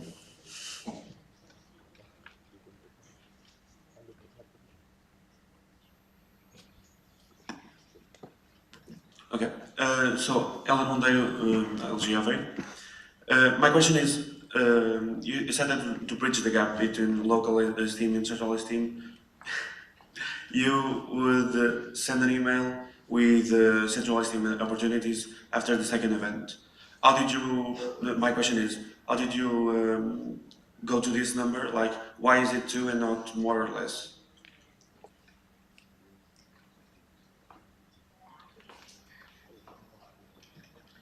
We think that people are more likely to join Central Esteem after their second event because that means that they went to an event, they liked it and they repeated it, so they are already retained and they already know what events are about. So this is our main target group for Central Esteem. That's why. Okay, last question. Petteri Raita from the local group Helsinki. Right now, there's a huge difference between countries. Some are partially deactive, and some like UK, they don't have any active local groups. So my question is, how do your board goals address this problem? So I think your question is kind of in 2 parts. The first one about the local groups that we currently have. The work on approaching new countries or new local groups, finding new universities that want to join this team is work that is conducted by our members committee, so Gabriela responsible for that. So there we actively are approaching universities also in the UK, because you pointed out, because we also see it as quite a shame that we don't have any local group there. We used to have, but unfortunately we lost them in the process. For countries and involvement in a team in general, it is very difficult because the structures on how universities operate, how demanding the university is to people, whether attendance is mandatory, for example, or not, is very, very different. Also, the student cultures divert a lot. That is one of the reasons why we lost the UK local groups, by the way, that they were not allowed to take any days off from their university schedule to attend events. That was one of the issues. So what we want to tackle is basically that, there's unfortunately not too much we can do for those external factors. So what we can focus on is only on the things that we can control, and that is getting more or less starting the wheel of people to travel again, especially after COVID, of experiencing events, and from there we feel it could trigger like more or less a chain reaction, because then, okay, we have people that bring home esteem, people that bring home the story, so to say, and expand it also to other people again. The few actions that we mentioned basically should contribute to that. For example, the emails that we plan to send out. Okay, thank you guys. So you can take a seat. So I know there were a lot of questions, so please put them on pigeonhole, and if there's really a need for you guys to ask more questions, we can see at the end of the day if we can get some question time, okay? But at the moment we need to move on, and today's budget, the budget is coming, we don't know how much time we need there. So please put it on pigeonhole first, and then, yeah, remember you're laughing. I'm kidding. Okay. Unicorn is closing agenda point 30, board goals and esteem strategy. And then before we go to a break, we have a small announcement. And so this is completely voluntary, okay? Yeah, maybe we can ask one of the local organizers on stage, if anyone is here. Yep.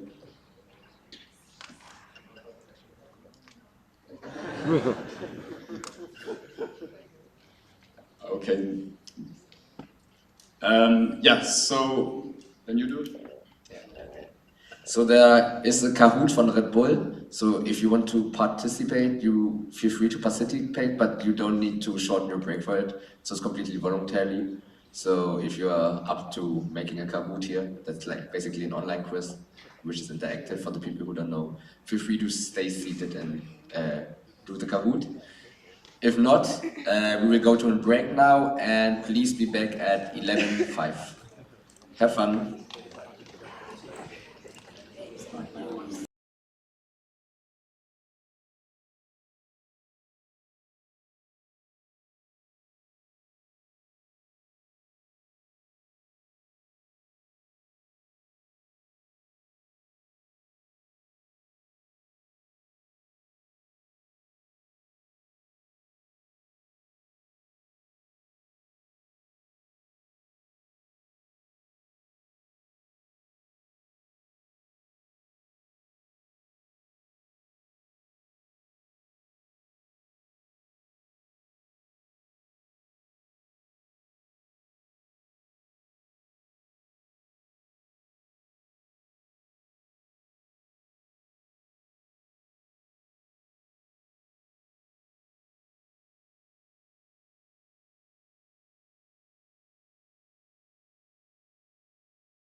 please, the RCs, you are appointed to be punisher during until lunch break at least, or the whole day if you want. So feel free to walk around and wake people up during the presentations. And I guess Gina will coordinate with you. I don't see her. Ah, perfect.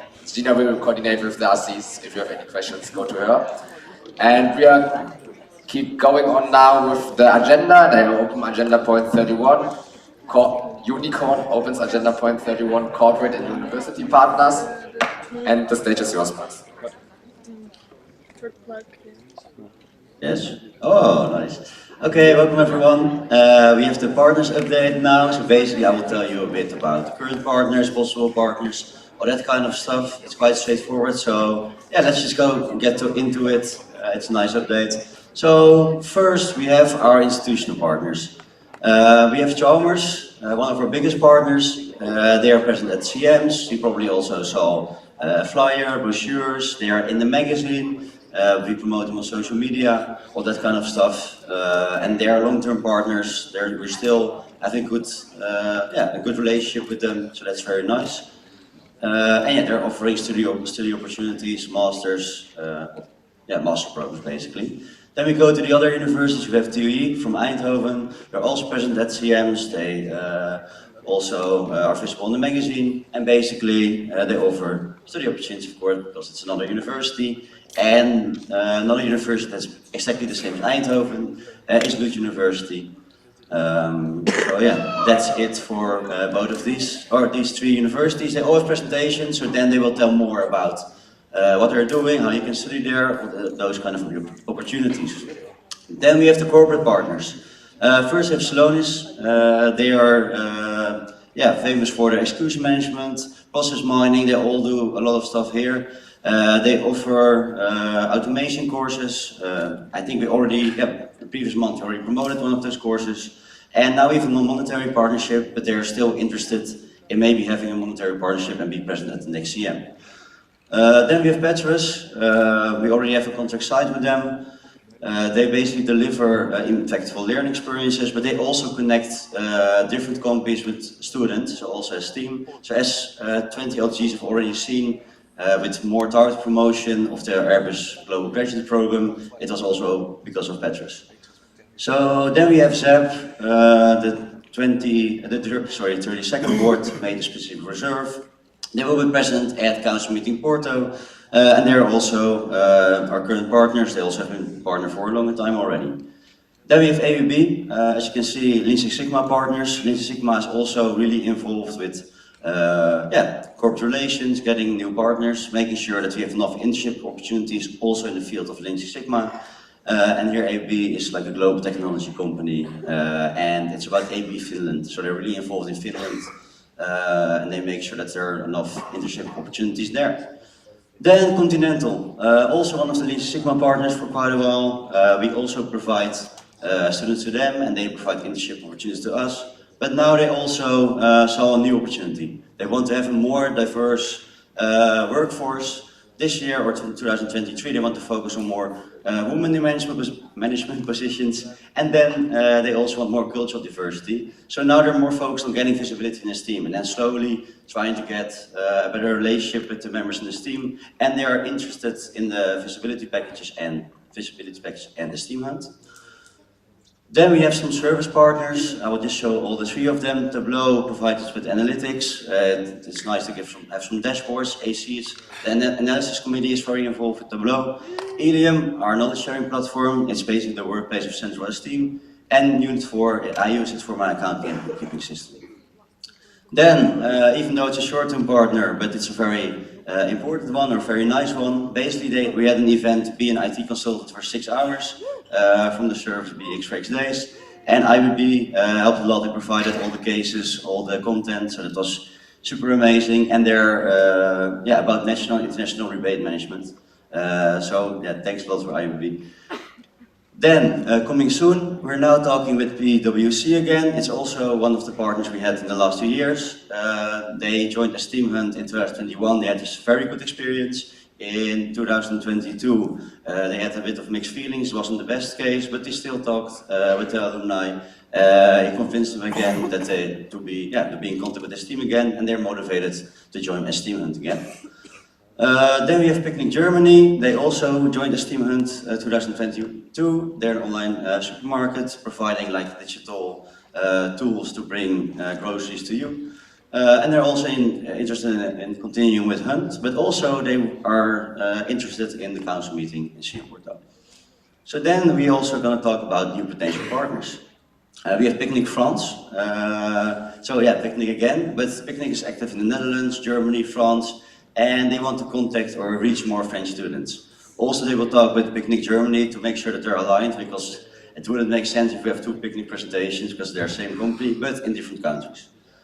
Then HelloFresh, we've been in contact for quite a while now. They're very interested in Esteem Hunt, and they basically deliver step-by-step recipes and portion ingredients to people. And actually what's super interesting here is they have a really difficult supply chain, so it's also super interesting to work at such a place. They basically provide job and internship opportunities. Then Philips, as you can see again, Leasing Sigma. Already in Eindhoven we had a few Leasing Sigma events. We also provided quite some interns, 2 or 3 already, to Philips. So now we also want to have a partner with them, and Leasing Sigma is in contact with Philips now. So then we also have our lovely student organization partners. First I will talk about, I will show you have ESTEC and BEST. So it's very nice to have them here. And of course, one other partner we can't forget is VWI. And we also have a monetary partnership with them, so that's why they're also separate on this slide.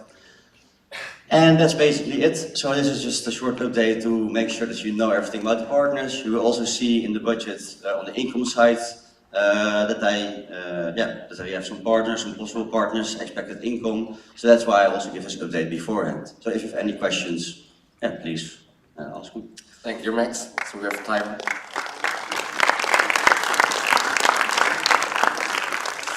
We have time for 1 or 2 questions. Are there any questions?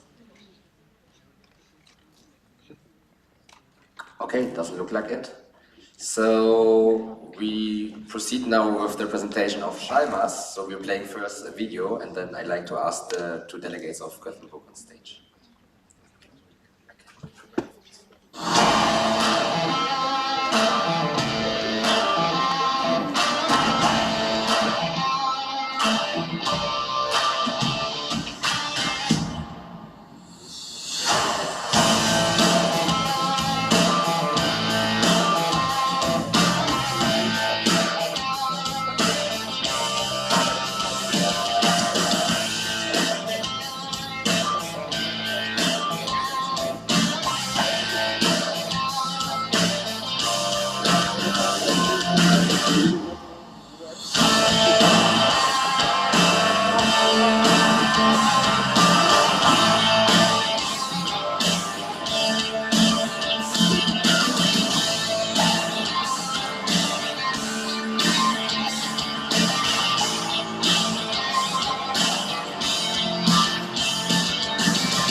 Hello, my name is Jacob and I am the LR of LG Gothenburg, and I'm also a proud student of Chalmers. Yes, hello, my name is Simon. I am the president of LG Gothenburg and I'm also a proud student at Chalmers. Okay, so what is Chalmers? Chalmers is one of the highest regarded universities in Scandinavia, and it was founded in 1829 by this guy up here, William Chalmers. A round of applause for William Chalmers. Thank you for that. And it's been regarded a university since 1937. So we have great facilities and even a better curriculum, and the lectures are great, but when you're tired of lectures, there's other things to do as well, right? Yeah, we're all students, so all of us love maths and economics and all that. But when we do get tired from school, we usually do other stuff like student unions and committees, which is, for me, my favorite part of Chalmers. And also for you, Jacob, I think. Oh yeah. You can change slides. Yeah, as you can see over there, there is me and Jacob and our esteemed board committee at Chalmers, and we are probably the best committee at our section, industrial engineering at Chalmers. And we have a lot of different committees at industrial engineering. We have like a pub committee, party committees, grill committees, photo committees, so on and so on. But these committees are usually for first or second years, and if you're going to read your masters, you can apply for them, but usually you want to join a committee for Central Chalmers. And the first one we're going to talk about then is probably our most famous Central Committee, and it's called the Cortege Committee. And the Cortege is pretty much a parade through all of Gothenburg that is made by the Chalmers students and brings people from all around Gothenburg, but also all around Sweden to watch it. And what we do, we have like marching bands, we have cheerleaders, we have all that kind of stuff, but the biggest pull is the carts or wagons or what you want to call it. Just basically something you can put on wheels and pull through the city.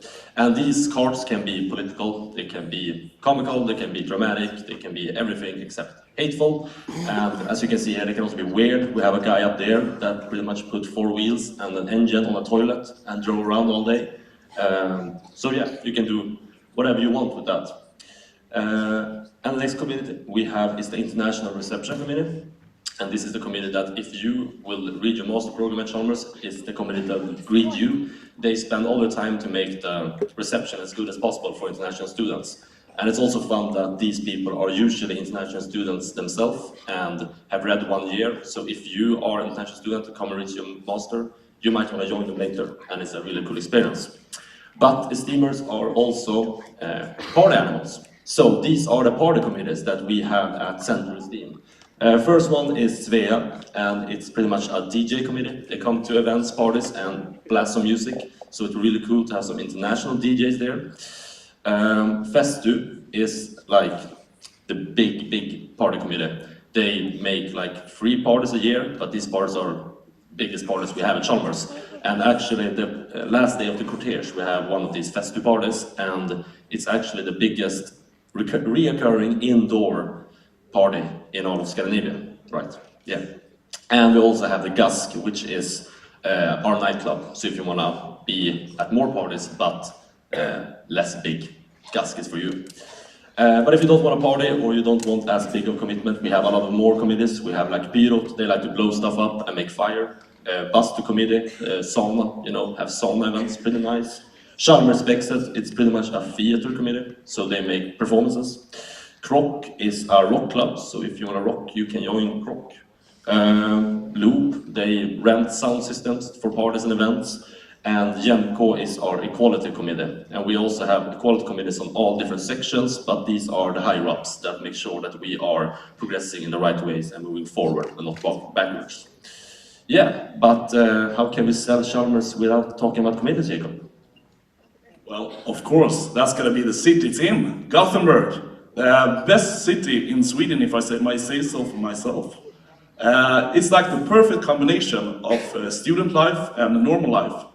We also have a bunch of big companies, such as Volvo, SKF. We also have ABB as well, and Ericsson. So we have really good relationships with these companies. So doing your master thesis in any of these companies is really easy, and it's also a great way to get into the market to work. Also, we have the biggest port in all of Scandinavia, so logistics is an important part of the Gothenburg, and it's also like a lot of goods come through, so it's important to know logistics. And for that, we have some really nice masters. So we have a lot of masters, but we have 4 different ones that are especially important for IM students. So the first one is supply chain management. So all masters are 2 years and everyone is held in English. You have the participation fees like 15,000 euros per academic year, unless you're an EU student, because then it's free.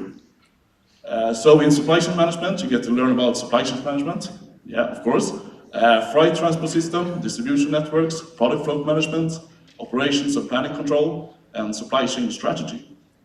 And for the next master, we have quality and operation management. And yeah, you learn about quality and operation management, as well as integrated product development, design for quality, operation strategy, research methodology, and if you haven't already done your Lean Six Sigma course in STEAM, you get the option to do it here in the compulsory elective course. Yes, and the next one is Management and Economics of Innovation, where you learn about economics of innovation. You learn about management of innovation and R&D, creating new businesses, strategic management, and research design and methods. And the last one we wanted to show is the entrepreneurship and business design, where you learn about intellectual property strategies, design of technical innovations and markets, and technology-based entrepreneurship. And if you switch the slide, yeah. So if you want to read more about the masters, as you can hear, we are not master students yet, so we are not that well informed about them. You can always use the PR code, and you can also look up other things about Chalmers or the committees. But we're also going to have a Q&A now, so if you have any more questions, you can ask them now. And thanks for your time.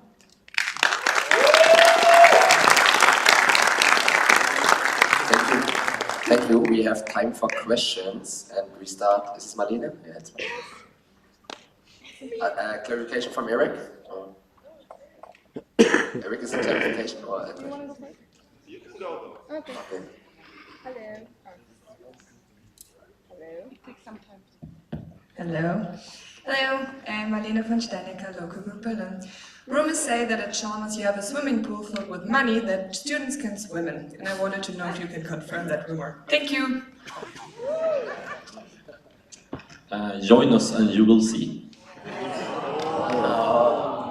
Eric? Green light is on. Eric Pimme from Gothenburg. So just to add on the green belt, it's not a green belt course in Lean Six Sigma that we offer, only a black belt course. So keep that in mind, all of you who have already done your green belt course and want to keep on that journey. But by the way, great presentation, guys. Thank you, Eric. Yeah, next question. Zainab Pilba from local group Istanbul-Yildiz. So every year when we see the presentation, you state that it's 15K euros for non-EU students. And like, I'm a person who is searching for a master's right now, and I also checked Chalmers' website, but I couldn't find any information regarding asking for a scholarship, since I'm also an STEAmer and a partner, like Chalmers is a partner university. So do they provide any scholarships for the STEAmers who are non-EU students?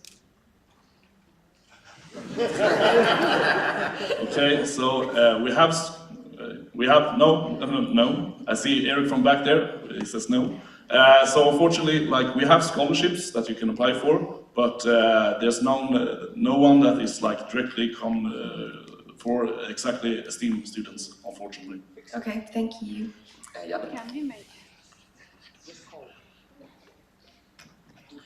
Janne LC Lappeenranta, will I get overalls if I go to your masters? So that depends on what committee you're in, because only the people who are in the committee get to have these beautiful overalls. But make sure to join one, because it's super awesome. Yes. Paul Katsiupis, LG Aachen. I've heard that due to high living costs in Sweden, it's pretty common to work while studying. How well does the university provide internship and job opportunities? Okay, yeah, so we definitely have internships, and since we have good relationships with the company, it's quite easy to get them. And as well, if you're master students, you're more attractive in the market. But I think we also have like student loans and such you can take as well, so it definitely works. And I wouldn't say that living costs are that okay, they're quite bad, but not too bad. For instance, neither of us works during the year. We work during the summer and save some cash. Otherwise, we just take the really good loan we are provided in Sweden, and we just live off that. And some months, or you have to live cheaper and just eat pasta with ketchup, and that's okay. Student life. There's a comment from Eric. No, Eric has a comment first in the back. Eric Pemay, Gothenburg. So while the first part of the master's course are theoretical, you do need to have some money to survive, like any other student atmosphere. But by the end of the master's in your second year, when you're starting to do the master thesis, you are doing this in partnership with companies, and Chalmers gives you opportunities to connect to these companies. So by then you will probably be working and don't have to worry about financials. But first year, yes, you do have to bring some cash with you. Then the delegate, I'm not sure which local group is this. Not the one in the back. Milan. Hi. Oh God. I'm Alex Affrante from Milan, and I wanted to ask you about applying requirements for masters. So if there's, for example, grade requirements or language requirements. Thank you. So the courses are held all in English, and if you go into this QR code, you can read about all the different master programs, and in every master program they have the requirements, so different ones for different masters, I believe. But the language will not be a problem since you're in this team. Anna Maria. Ana Maria Krista, LG Bucharest. So I saw parties, good organization. Are you also thinking in the future to organize a CM?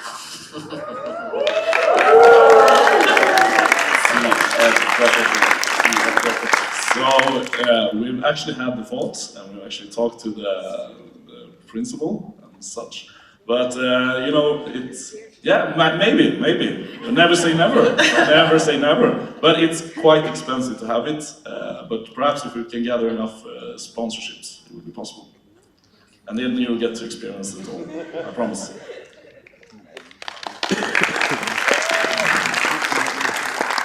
Any other questions? Okay, if not, then thank you both of you. Thank you. Nice presentation.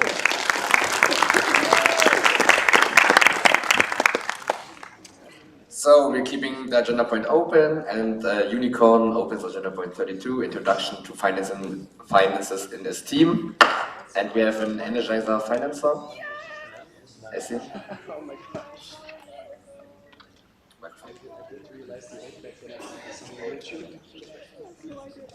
Is it on? Yes.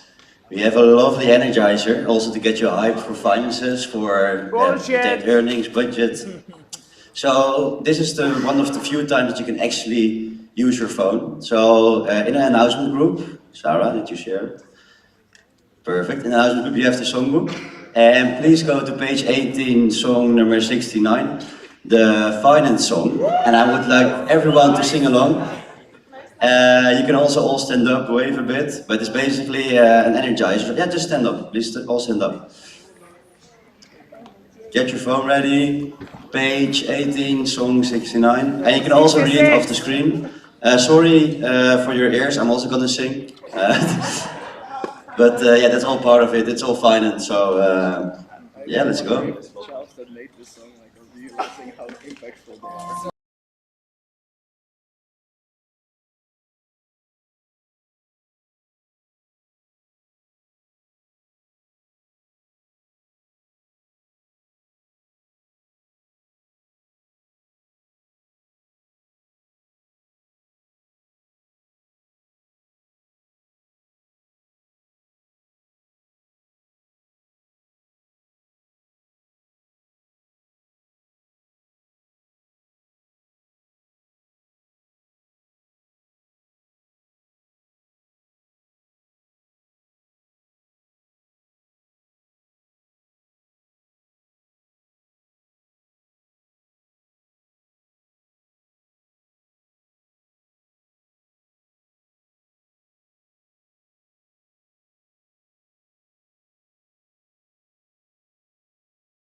smaller.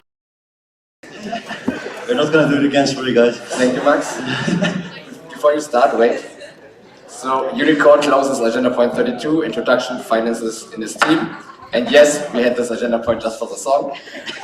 Unicorn opens agenda point 33, retained earnings of departments. And I like Max to present.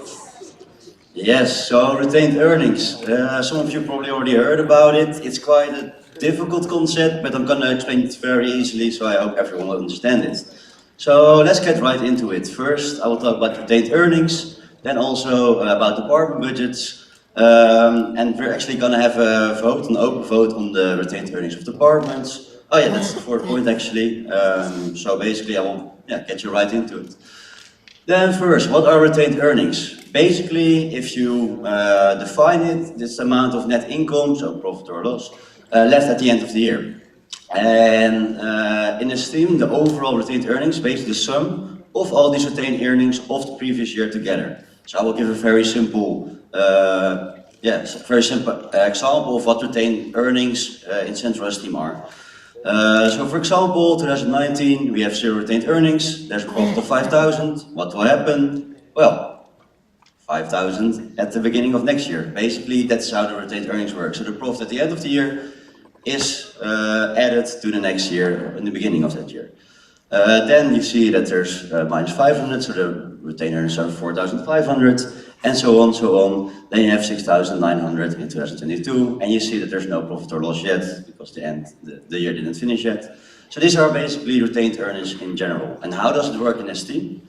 Basically, as I said, money that has been saved over the years, and you have Central Esteem retained earnings and department retained earnings.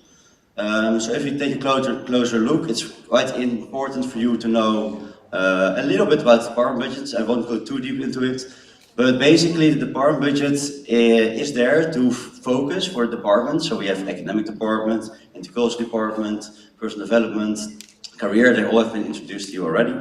But basically they focus on the development department area. So they use the money, they use the investments to make sure that the department or the area can develop more. And people in the department then have a shared responsibility over the department budget. So the service leaders, the department coordinator, they all have that shared responsibility. And then let's dive a little bit deeper into the retained earnings of departments then.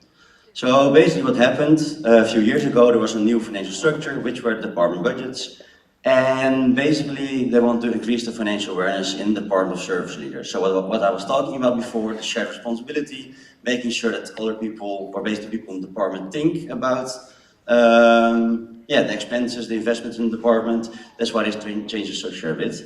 Also, it's a motivation for the departments to do their own fundraising. And it's not just about getting money for the department, but also getting in contact with those companies. As a team, our vision is to connect Esteemers and IM Europe, so also with companies and other people. So it's also quite valuable to have those people motivated for fundraising, contacting companies. You saw Lean Six Sigma already having AUB and Continental as partner, now contacting Philips, which also provides quite a great network to them as well.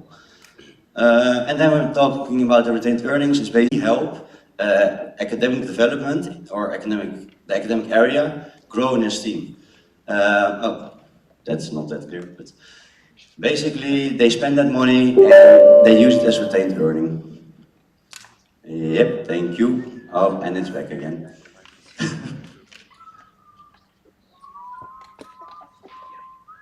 Yes, thank you. And then basically in the end, there's 500 euros left because they use that investment. So basically retained earnings, how you can see it, it's the money you saved over time. Also what we do in Esteem budgets, for example, I will talk about it later, we save more than 50,000 euros. So sometimes you can make some investments that go below that 50,000 euros. So it's basically about the money you save and how do you invest it later on. Because sometimes you don't know what's right for the department, what's right for the network at that moment, so you can use the money later. Then, basically, it's a self-leveling system. So why do we allocate 50% of the profit of departments to the retained earnings of the central budget?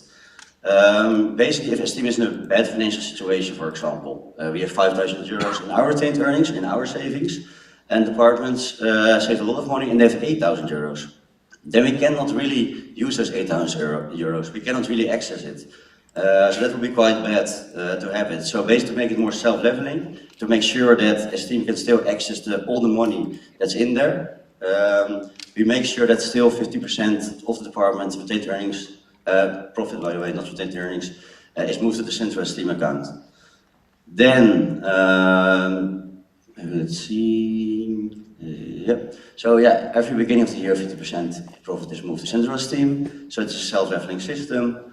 And what are the consequences of this? Departments will not have way more retained earnings than the central accounts of Esteem, so Esteem doesn't have to worry about not being able to access money, which is already within the Esteem budget. And the fundraising and saving money for the department still makes sense, because if you would remove all the profits, why are they even contacting companies? Why are they even doing their own fundraising? So then, which is important for you as well, even though it's quite a difficult topic, we have a vote about the retained earnings of departments. So we have an internal regulation which states that every beginning of the year the board has to inform the council on moving or not moving retained earnings from or to departments. So it's basically about allocating money to departments, from departments, whatever. Basically, questions that come to mind here, or that we as a board, I as VP of Finance, have to ask: is the amount of retained earnings in the department enough? Do they need to make investments? Is it too low? Is it too much? And does it make sense compared with the investments of the overall budget? So what I showed you before, the example, if a team is in a bad financial situation and we cannot access other money, how does that work? So basically the board, because of the IR, is forced to think about these questions every year. So it's basically a system where we have to report to the council to think about the retained earnings every year. And then we can vote upon it, which is what I'm coming to now. We have the current retained earnings of departments. At the moment, we have 4,861 euros and 35 cents in the academic development department, and 1 cent in the career development department, which is also quite interesting. And the other departments don't have any retained earnings. So, what's our decision as the board? We will not move the retained earnings from our two departments. So, departments at the moment, do not have relatively high retained earnings compared to the retained earnings of Esteem. Also, Esteem is in a financial healthy situation, so it doesn't make sense to basically prevent them from taking that money. It's already a self-leveling system, it works already quite well at this moment. And also the money can still be used for investments in the department. So what will we vote upon? We have an open vote. Basically no retained earnings will be moved, is the decision by the board. So what will we vote upon? To not move any of the retained earnings of departments. That's the exact wording. We're literally gonna vote that nothing will happen, basically. So yeah, if you don't agree with that, if you want retained earnings to be moved, put red. If you still are a bit doubtful about what's happening and you don't really know or you don't have an opinion, you can do yellow, abstain. But I would love you to first ask questions first so I can explain it more clearly. And green if you're in favor of not moving any of the retained earnings. So this was basically it. I think, I will leave this slide open. And then, we can have the vote now, I think. No, first we have question time. First question time to make sure that everything is clear for you. The delegate from Dansk, please stand up. Technical, wer? Shout it.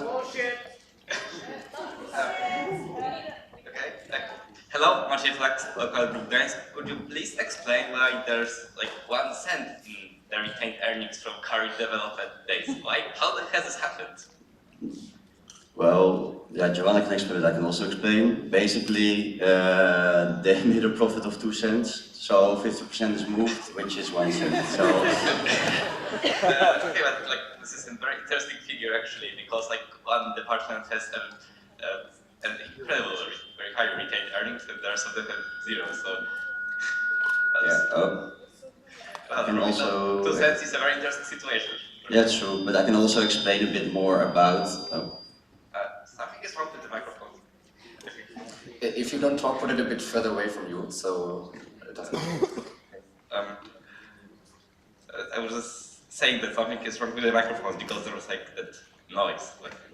Yeah, but basically what I can explain already is that in the academic development department, career department, there was quite an income.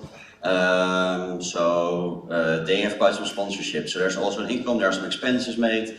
So in that sense, they have most of the time more retained earnings than other departments. And in other departments, it goes development, personal development. It's more difficult to get partners for those kind of areas. So they don't really have retained earnings in that sense. So especially with the academic development department, in Sigma has a lot of partners. They didn't use most of the expenses, so there's a high retained earnings. And for a career development department, it's an interesting case, but it happened. Yeah, thanks for your explanation. Who wants to have another question? Maverick, you have a technical? Maverick?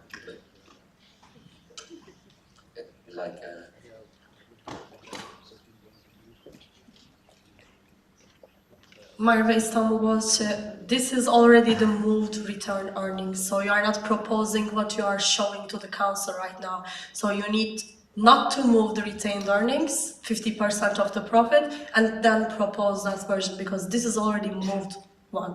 50% is already moved, because that happens at every beginning of the year.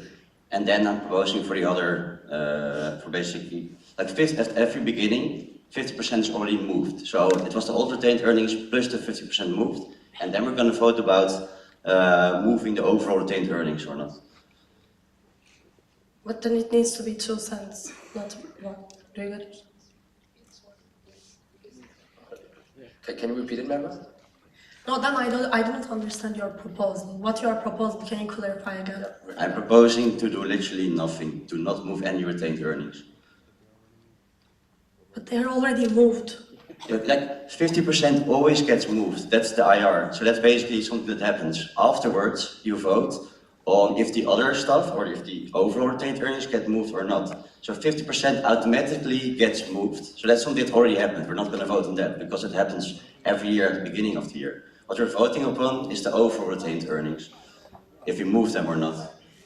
Can I ask for clarification? Yeah, clarification. So we do have an IR that is related to moving 50% of the profit. Is this another IR to have a voting on the rest of the retained earnings? Yes. No, it's the same IR, it's in there. Like 50% is automatically moved from the beginning, and then we still vote on the overall retained earnings to move them or not. 50% automatically goes. It's something that happens at the beginning of every year.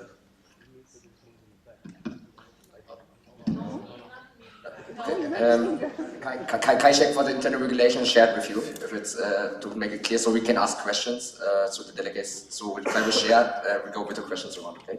Joao, you don't have a question? Is okay, then Hannes from Darmstadt first.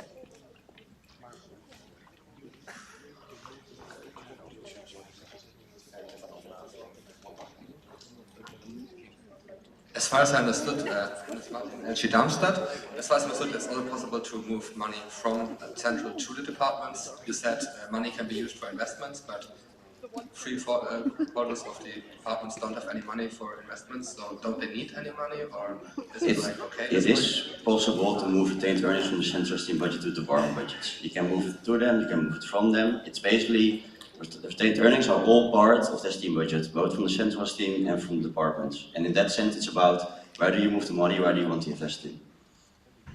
The delegate from Madrid.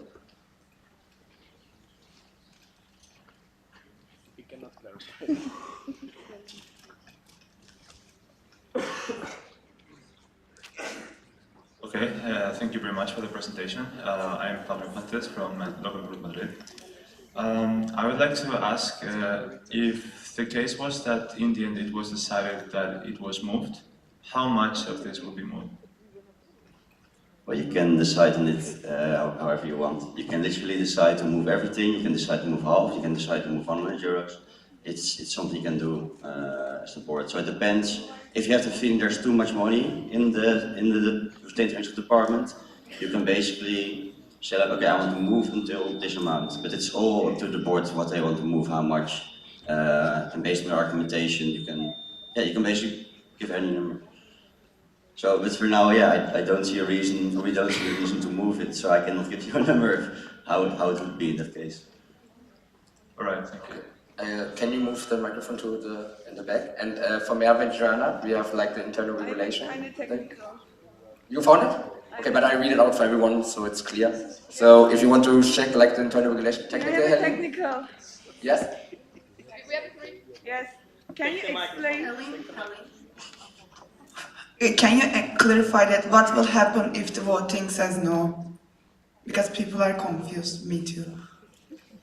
That's a good question though. Okay, let me maybe first read it out and then we clarify it after the question session clearly before the voting. We don't forget, okay. First of all, the internal regulations, if you want to check it, it's 8.3.2 and 8.3.3. 8.3.3 is written as follows: 50% of a department's profit at the end of the financial year will be allocated to the accounts of central team. The remaining 50% of a department's profit at the end of the financial year will be allocated to the department's account. And then we have 8.3.3, what is like the presentation is based about. Every first regular council meeting of a financial year, the board can either propose to move retained earnings from each department to central team, move the retained earnings from central team to a department, or to not move the retained earnings in all cases. In all cases, the council will be informed on the reasoning of the board during the General Assembly. The proposal of the board shall be voted upon by council during the General Assembly. Okay, then first we take the question and then afterwards Max can clarify again what Yes, so as Min said, it needs to be proposed from the board. This proposal I have now. If you see that it doesn't get accepted, then it's probably for a good reason, that you don't like the proposal because of this and this reason. So then I have to come up with a new proposal to make sure that we do what the council wants. So there will be a new proposal if everyone votes against, or the majority votes against, sorry.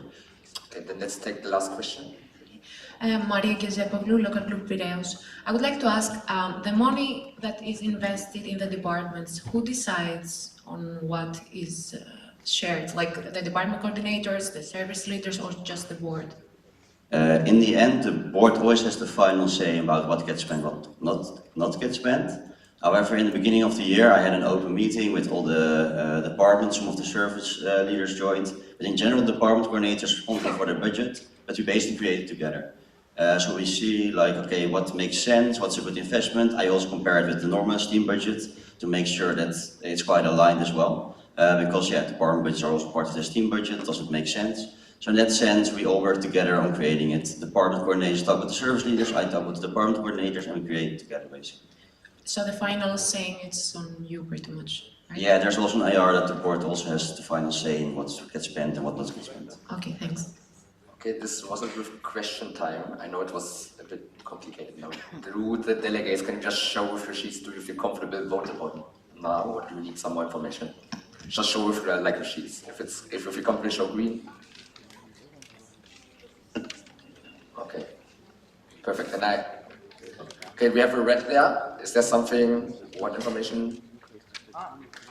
Okay. Okay, sorry. Okay, perfect. Then I ask the voting committee on stage. So we will have an open voting about Max's proposal. Max, can you repeat your proposal in 1 sentence, 2 sentences? The proposal is to not remove any retained earnings from departments, to keep it the way it is, to do nothing. So we will vote openly like the last days. So if you are in favor of it, show your green sheet. If you're against it, the red sheet. And if you want to abstain from the vote, show the yellow sheet. And vote.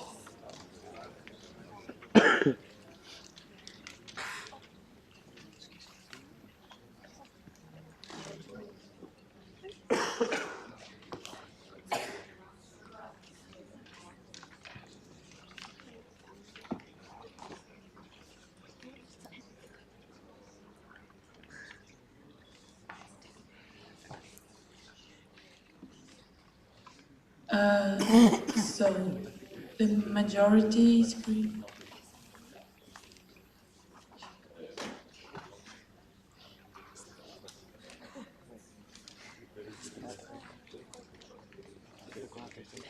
Okay, so the majority is green, so it is approved. Okay, thank you guys.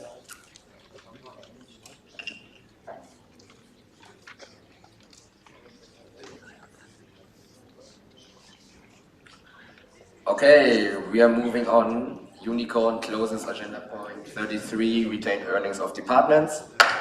And Unicorn opens agenda point 34, budget of the current financial year.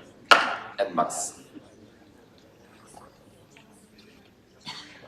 Yeah, okay, it works.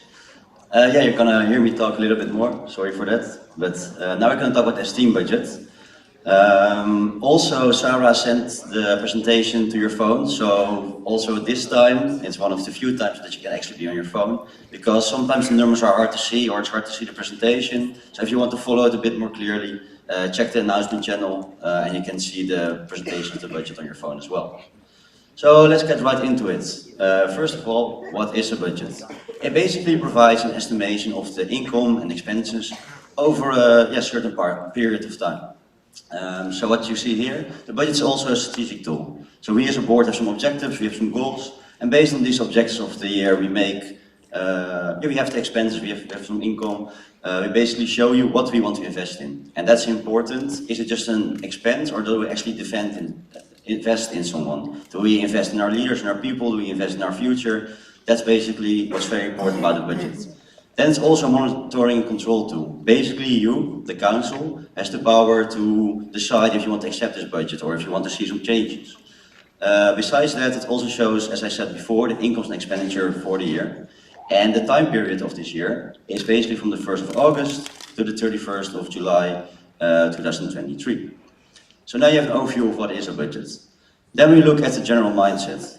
What do we budget for? Basically, we have to make sure that our association is sustainable. So if Esteem goes bankrupt, yeah, there's no Esteem. So it's quite important to make sure that the finances are to a certain level, that it's sustainable. Then it also supports the function of the board. The board are the 6 most active people on Esteem, and we have to make sure that they can work well, that they can do everything in their power to make Esteem develop, to make Esteem grow. And that's why we also invest in them. And one of the most important parts also is the development of the network. How do we use our money to invest in Esteem, to make sure that we can develop the network, to in turn also develop you. So then we are also going to have a look at the current financial situation. I think Joanna also explained very clearly how the year ended, but I will summarize a few of the important points from my budget. Beforehand, or also as the FCs of previous year, then they also read it out, that they were talking about a buffer of 50,000 of an equity of 50,000 euros. Basically, because of the high profit of the 32nd, they already exceeded that, which is why Esteem is now in quite a financially stable situation. Next to that, there was a high effort put in finding partners before the CM.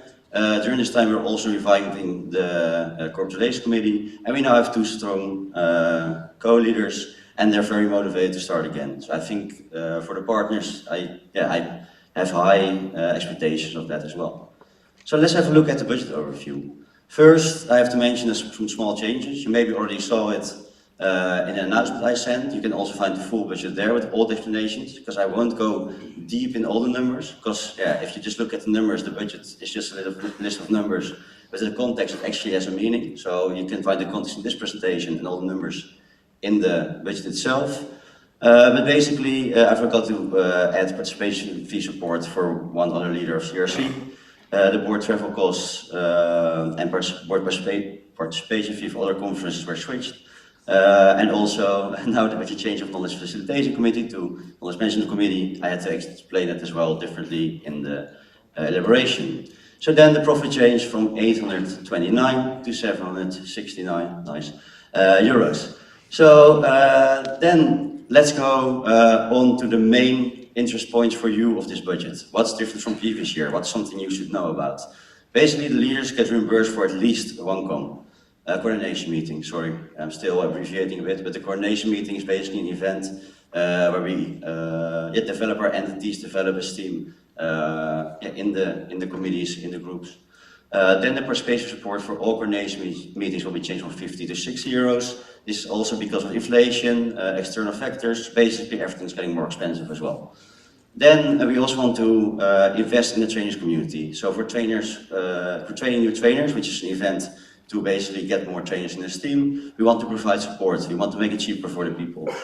Then Esteem College is also one of the most important events we have. We talk about the most important topics, strategic topics of the network, and we aim to support at least half the participation fee of the participants there. And our last point is to have participation fee support for the leaders going to CM Porto, which will be 50 euros.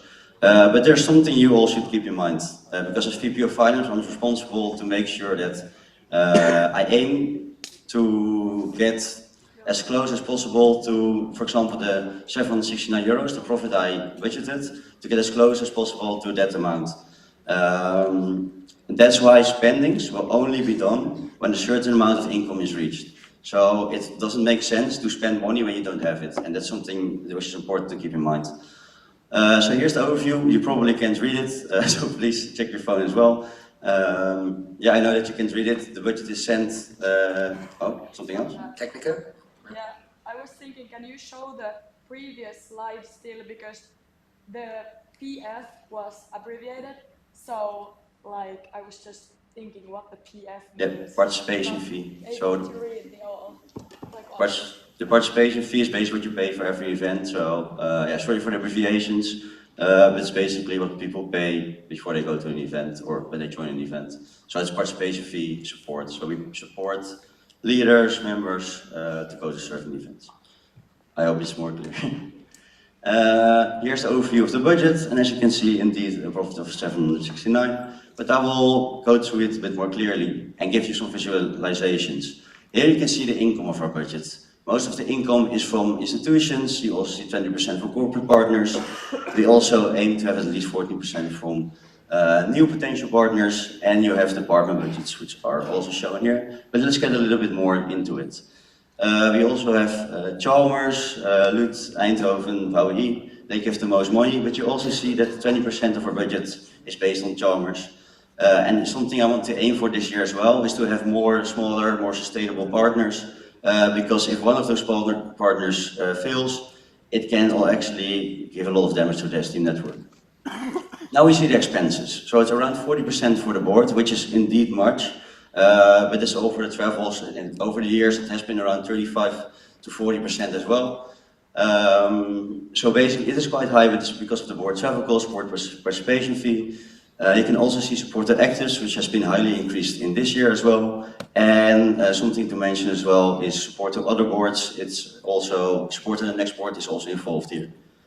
Then when we look at this year and also with the previous years, as I said, I'm not going too much into the details. You can see the budget in your email, also in the announcement channel. But I still want to make some things clear. Because as you can see here, the income for companies is higher than the previous 5 years. And why is that the case? There are already many leads for partners. I already contacted a lot of partners. We expect to have more partners at the beginning. We already start with 4,000 euros at the beginning of our year. So we already started quite well. I have high faith in the CRC team, the Corporate Relations Committee. They have 2 strong leaders. The brochure will be renewed next week. And there are a lot of motivated team members that really are eager to start.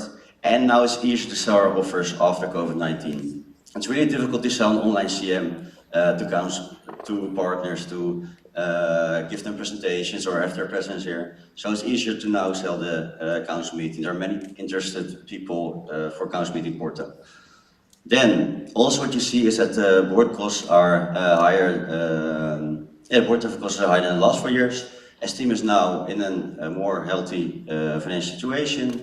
The expected income is also higher, and basically we don't really have to cut costs anymore. In the last 4 years, STEAM was doing really bad financially, so we had to cut a lot of costs also on the board. And COVID-19 is over, so we can travel again, which also increases the travel costs a lot. Then when you look at other expenses, you have supported actives. We used to have support to the next board also included in this entry, but I changed that because I didn't think it's transparent to call the next board actives. It's more about leaders, trainers, or other people that are actively involved in the team besides the board.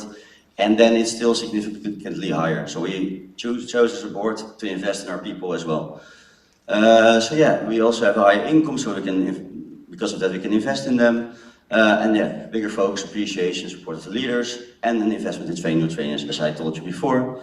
For other board costs, you also see a big difference compared to the previous year, as I said, because it now involves support to the next board.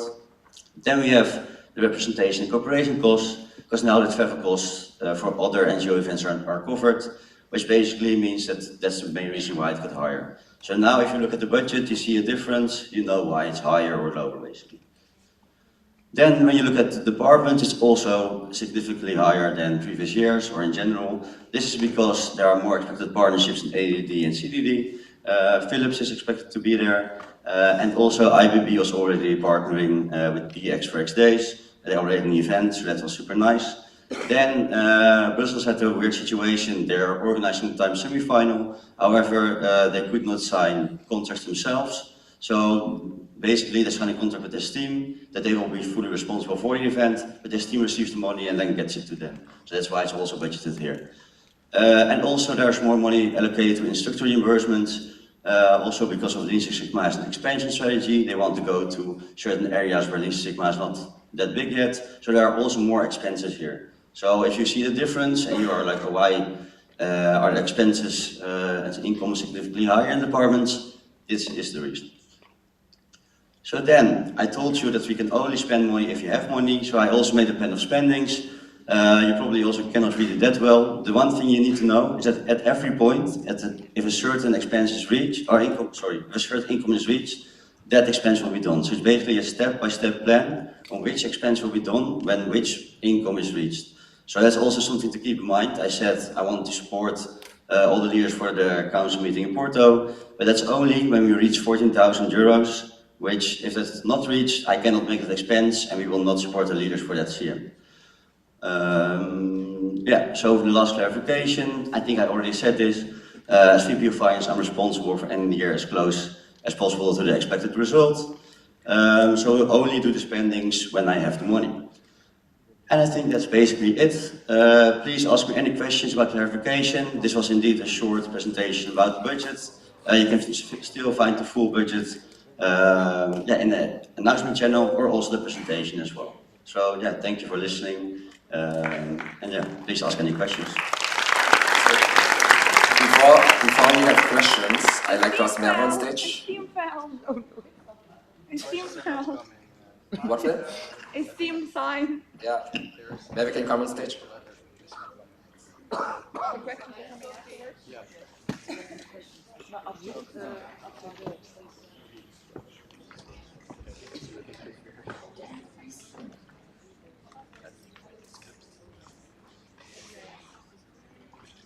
And Sophie as well. I'm sorry.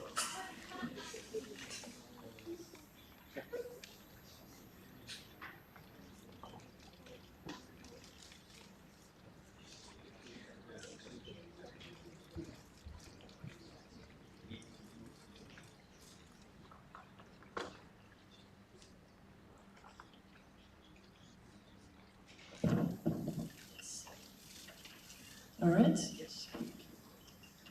Okay. Dear Council of Esteem, in every fall council meeting, the financial controllers of Esteem present their findings regarding the budget proposal to inform you, the Council, of the financial status of our association. We, Merve Axel and Sophie van Heuvel, would like to share our opinion on a 33rd board budget proposal for the upcoming financial year. We kindly ask you to pay attention since it is very important to all of you. We are very pleased to see the devotion and seriousness with which the VP of Finance has started his mandate. He has familiarized himself with the Esteem finances and made a significant effort in translating this into understandable terms for Esteemers. However, currently, we find the approach of the VP of Finance towards creating the budget too optimistic. After numerous requests to the VP of Finance to get the entries corrected in the budget, we still targeted mistakes that have been corrected after the deadline, which is during CM. There were several suggestions made by the financial controllers, which were not very welcomed, and the VP of Finance leaned heavily towards his own opinion. We would like to suggest to the VP of Finance to be more open to receive feedback on his work and coordinate himself better about updating the entries on time, since there was a lack of information throughout the first 3 months. This creates a situation of a questionable budget proposal for this financial year.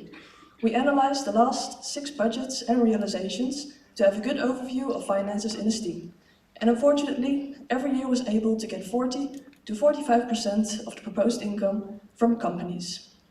With this being said, we are estimating the VP of Finance to achieve approximately 50% of his income from companies, and this will end up, esteemed, in a €6,200 loss.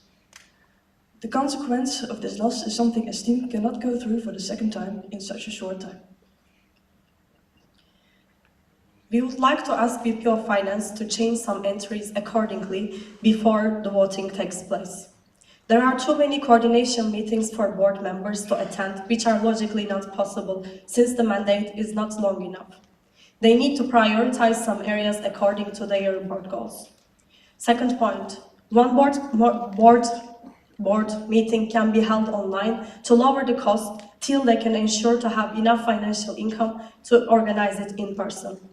Third point, even though college is a unique event of esteem, for deciding the future of the network, the financial support does not have a significant impact on our network.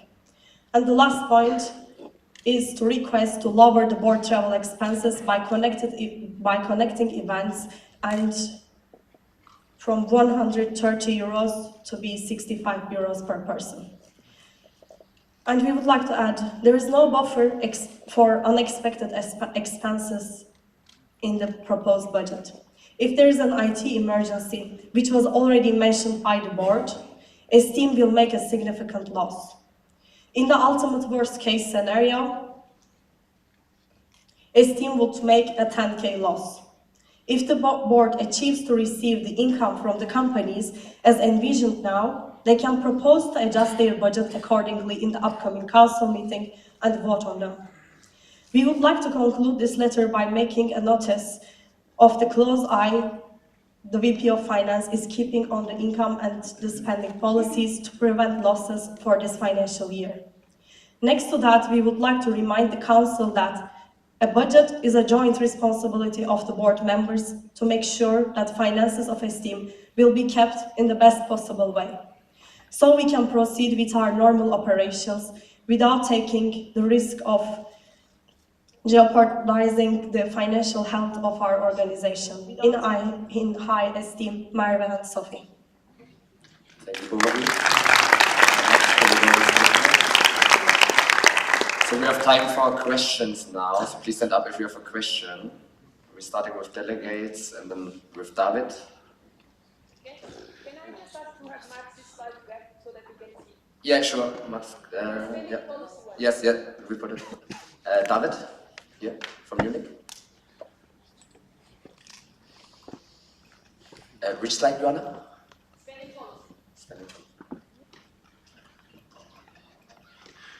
David from Munich, thank you, Merve. And the financial controller, sorry, I forgot the name. In case of reducing the travel cost of the central board, Francisca mentioned before that she will travel to South Africa for a conference. How will this travel be covered? Privately or by the centralized team? Our point is significantly on the board coordination meeting travels. Okay. Not for the conferences. Conferences do bring value into our network for the innovation and development of the network, so we do not comment on any changes for that specific point. Okay. Then the delegate in the front. So to also answer the question, it's covered privately. It's covered by a company, so not by a team. So then you know.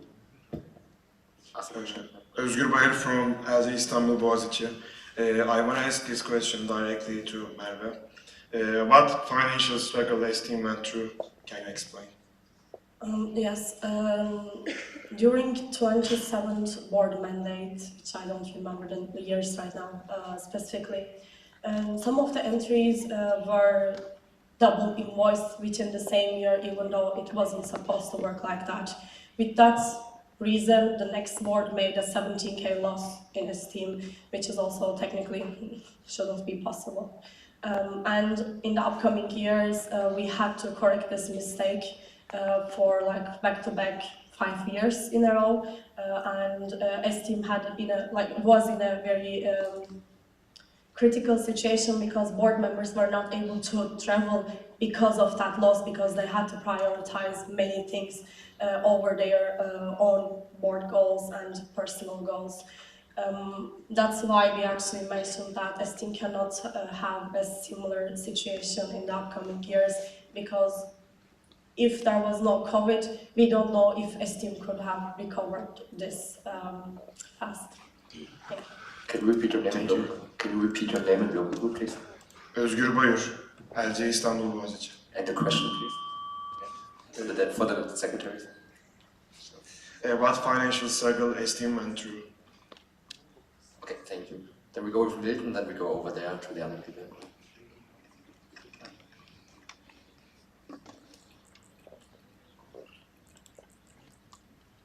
No, Emily. Milton Miljanic, LG Belgrade. First of all, thank you to Financial Controls for the in-depth analysis and all the notes. I'm not an accountant or work in finance, but I was pretty shocked to hear that there was no buffer for unexpected expenses. Can the Vice President of Finance explain how did it come to that situation? At the moment, the small buffer is the Saffron insurance profit, of course. But in general, there's no expectation of having extra IT costs or having, like basically the costs we make, they are quite certain. Like you only make certain costs if you, like for example, you have travel costs, which is most of the budget. You have PR costs, and the only maybe unexpected costs will be IT. But at the moment, the portal is working. Sometimes there are some small, small things that are not going well. But in general, the portal is working. It's running. So there are no unexpected events that can happen that will cause many costs to ST. And also to prevent that we will have a loss, you can see the spending plans here. They already talked about having a board meeting online, which is also something we'll do if you don't reach 8,500 euros. So in general, I'm taking into account that it is possible that some income will not come in basically. So I will take everything into account, and it's my job as VP of Finance to make sure that we only spend money when we have it. So in general, to answer your question, there are not many unexpected costs that we will have if you look at the STEAM budget and expenses, or in general. Claudia?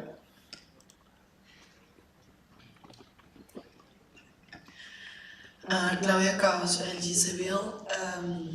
Okay, so thank you very much for the presentation, and I have a question for the financial controls, because you were saying, well, as I know, already the board was cutting a lot in comms, coordination meetings, and they were trying to make them together and all the stuff, so to reduce costs. So what would be your proposal to reduce these spends even more? And also, I think some comms are planned to happen, but they then don't happen and they take place online. So this will reduce also the costs, in my opinion. What do you think about that?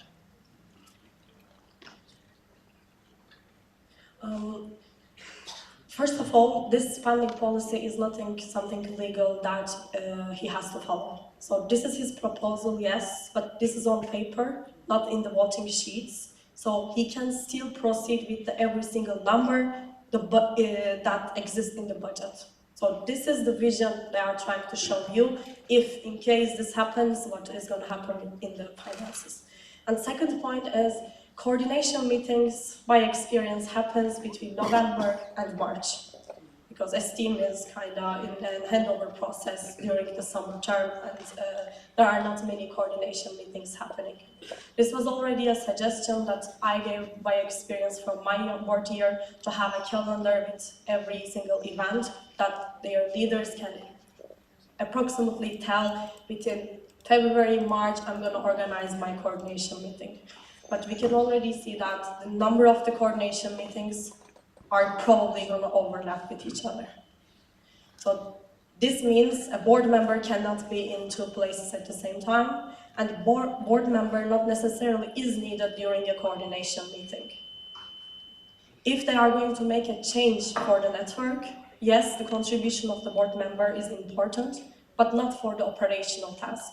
Leaders are the operational work working part of the network, and board is the strategical decision makers of the network. We of course combine these two with each other while trying to run the network, but this is not the priority of a board. I hope I answered. Can I just ask you to keep your answers a bit shorter, conciser? So, Marlene? Hello, Marlene von Steinecker, local group pillar. Max, you mentioned a couple of times during your presentation the 2 CRC leaders that we have now. Why, when, and by whom was it decided that we need 2 CRC leaders? Does it have to do something with our financial situation? And also, was it announced somewhere? Because it was very surprising news for me, but maybe I just missed an email. I get a lot of emails. Yeah, I think it's a fair point that we should have announced it sooner and more clearly. That's a very fair point. It was like around one and a half month ago. It was also to make sure that, like basically Emil, one of the leaders, he already had quite a difficult time with his planning, so to make sure that both of the leaders, that he could still work in the committee, and that we have another person that could also have part of the workload, we decided to have 2 leaders. Also because we are prioritizing CRC this year as well, because having sustainable partners is also one of the things we really are aiming for. So making sure that we have multiple smaller partners is something that's very important to have, to also split the risk, to make sure that in the next years we can still have that the next VP of Finance still starts with a good budget. Because basically what happened in the previous years is that a lot of VP of Finance were basically getting partners for their own budget, but they were not thinking about the long term. And then the VP of Finance started with like 1 or 0 partners at the beginning of the year, and I want to increase that, and that's also why we have 2 co-leaders as well. Sorry, so by whom they were appointed by the board? Sorry, they were assigned by the board. Thank you. Sana? Sana, Istanbul-Yildiz. My question will be to both of you as financial controllers and to the Vice President of Finance regarding the communication from the letter. I was actually a bit surprised that there were quite many points that you disagreed. And for the ones that don't know, during the year, financial controllers and Vice Presidents of Finance works very closely. From the letter, I understood you don't, or you didn't really have a good communication for the last 3 months, and I was wondering why, and how are you planning to improve that for the upcoming months? Well, in general, communication-wise, I shared my draft budget before. I shared my budget also beforehand. And basically, what's also maybe good to know for the council is that indeed we did not agree on everything. How I budget is also a bit how the 29th and the 30th board budgeted, because I talked with them as well. And that's to see the budget as what you expect to come in. So everything that you expect is on the budget, even though it's sometimes ambitious, it's there. But you make sure that when something does not come in, that you basically don't make those expenses. How the financial controllers look is to make, or how I see it, that they told it to me, to make the risk as low as possible, to not end up in the financially bad situation as we've been before in this team. So their side is to act a bit more carefully. I budget a bit ambitious but realistic, but I also make sure that it happens well. I also didn't hear any, I did get recommendations about my budget. I also, for example, for the comms, I already reduced the board travel costs. So I did listen, but not to the I didn't cut the cost to the extent that the financial controllers wanted, because I still want to have a budget that's like expectation of the year. And it can also be dangerous to not budget enough costs, because then at the next EM, which is basically at the end of April, which is already quite late, we have to decide on a budget change, and some investments cannot be done. So you're also limiting the development of the network of not being able to make those making those investments. So that's basically how it's done. And I will still do the same thing. I will send the budget, I will send updates. Every month I will update my bookkeeping, and that's what I will do. That's my promise. Apart from that, yeah. Okay. I think if I can ask about your question about the communication mostly, I think in the first part, like up till now, we've had very little actual like live meetings, I would say. It's been a lot of back and forth also over WhatsApp and email, and I think that's also why we advise to improve communication. It would be better to also like talk in person. Okay, we have two from Gothenburg.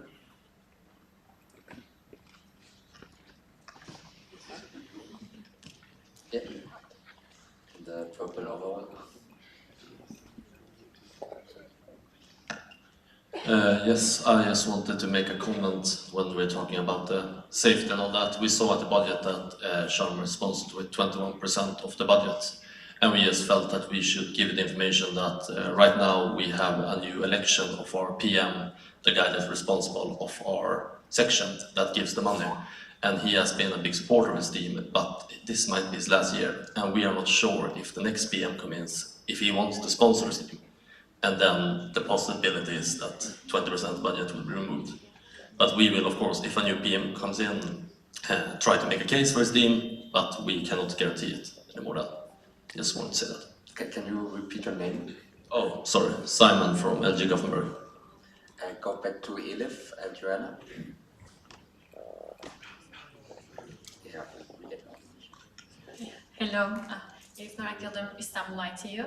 I see that you will support leaders for the council meeting attendance, but usually what we see, I was in STEAM for 5 years now, and usually in STEAM leaders are being late to the General Assembly, or they are not being whole event there, as we can see also from this event.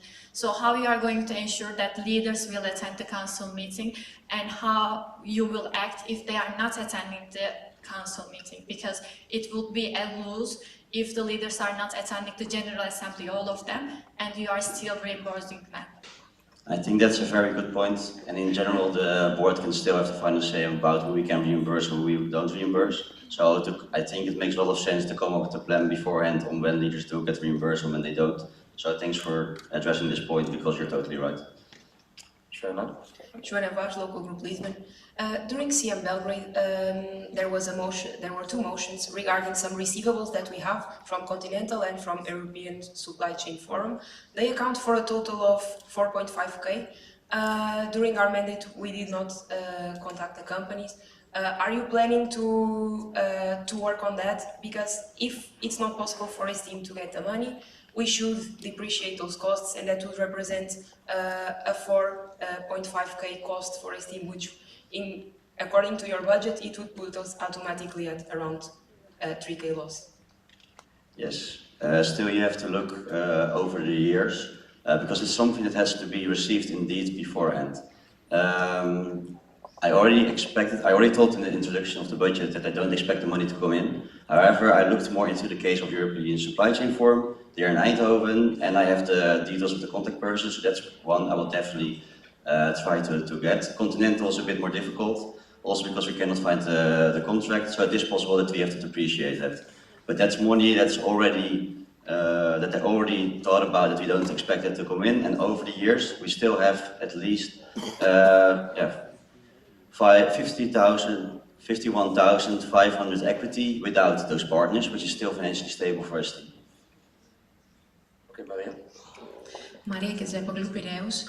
I was a bit surprised to see that IT costs are not as prioritized as they should be, and from what I can see here, it's very human-oriented. But you mentioned like the portal is working at the moment, yes, but there has been some gathering problems that at some point will cause the portal to stop working, at least in my opinion. And then it will be the biggest problem because it's the main tool also for events. There has been a discussion also between me and the board about perhaps hiring some professional to do it. And from what you are showing us now, STEAM is in a very healthy situation, so why not support the IT aspect more and just cut the comm costs, for example? I agree with you that IT is also very important, but we don't know what we're investing in. So for us, it didn't make sense to put IT costs on the budget when we don't know how much it is. We asked around with many people working in IT, and the costs were very high, but they were also quite variable.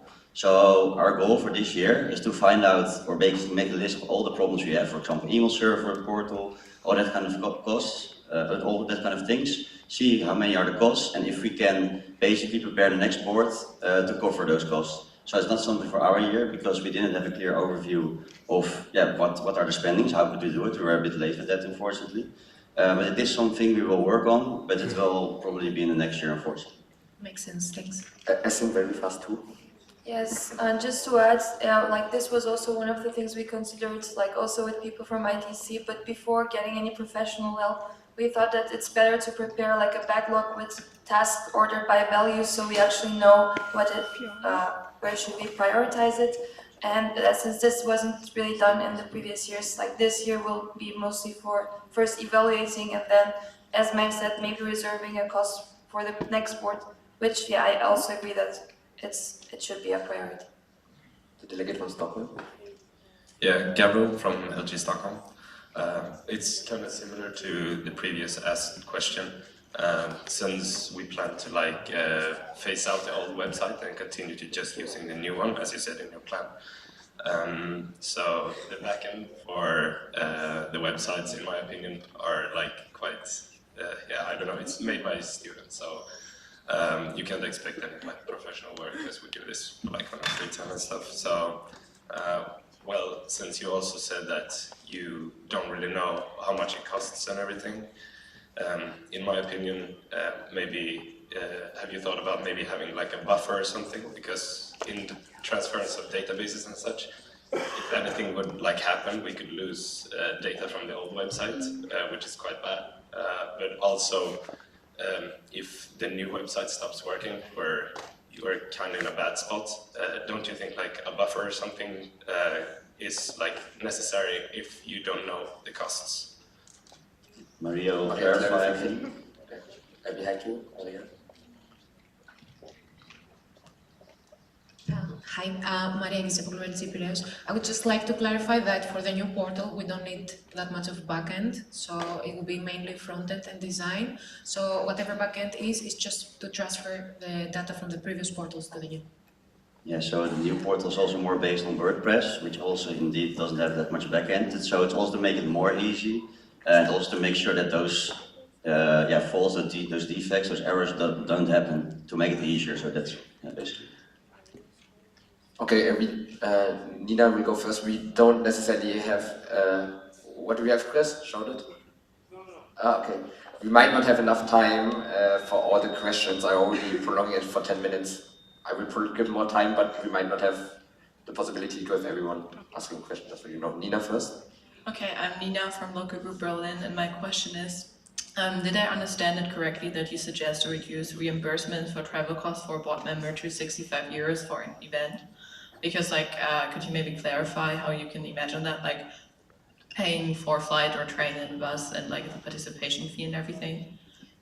Yes, of course. There are two categories that we are reimbursing the board members. So one is just for the travel expenses and one the participation fee column. So participation fees are 60 euros per person. For coordination meetings, they are right now 60 euros per person for coordination meetings. But for the travel reimbursements, we do it like this. If as a Turkish member, I'm going to attend an event in Germany, this is outside of my region. With that reason, I get reimbursed up to 130 euros. But if I'm joining a coordination meeting within my region, then I'm getting reimbursed up to 65 euros. Of course, sometimes a bit more, a bit less, but approximate numbers. With that reason, we want them to combine the events that they can travel cheaper and have less reimbursement, but we are not saying they should reduce the number of participation fees. So they can still join, but we want them to lower the cost of the travel. Hannes? Hannes, LG Darmstadt. Sorry.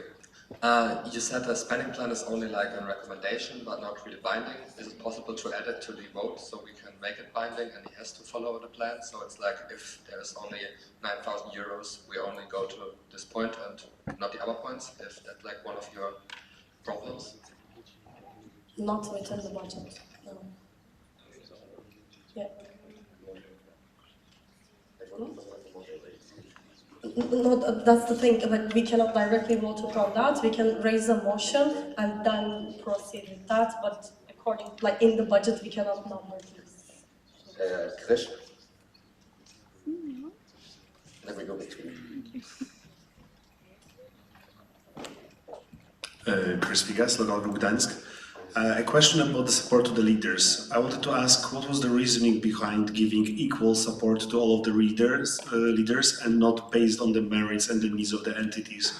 I can see that some of the entities, for example, would greatly benefit if they could organize more than one com and be reimbursed for that, while some entities do not need a com at all, or they can easily organize it in a way that is as good or maybe even better in an online way. So I wanted to ask what was the reasoning behind this decision and direction?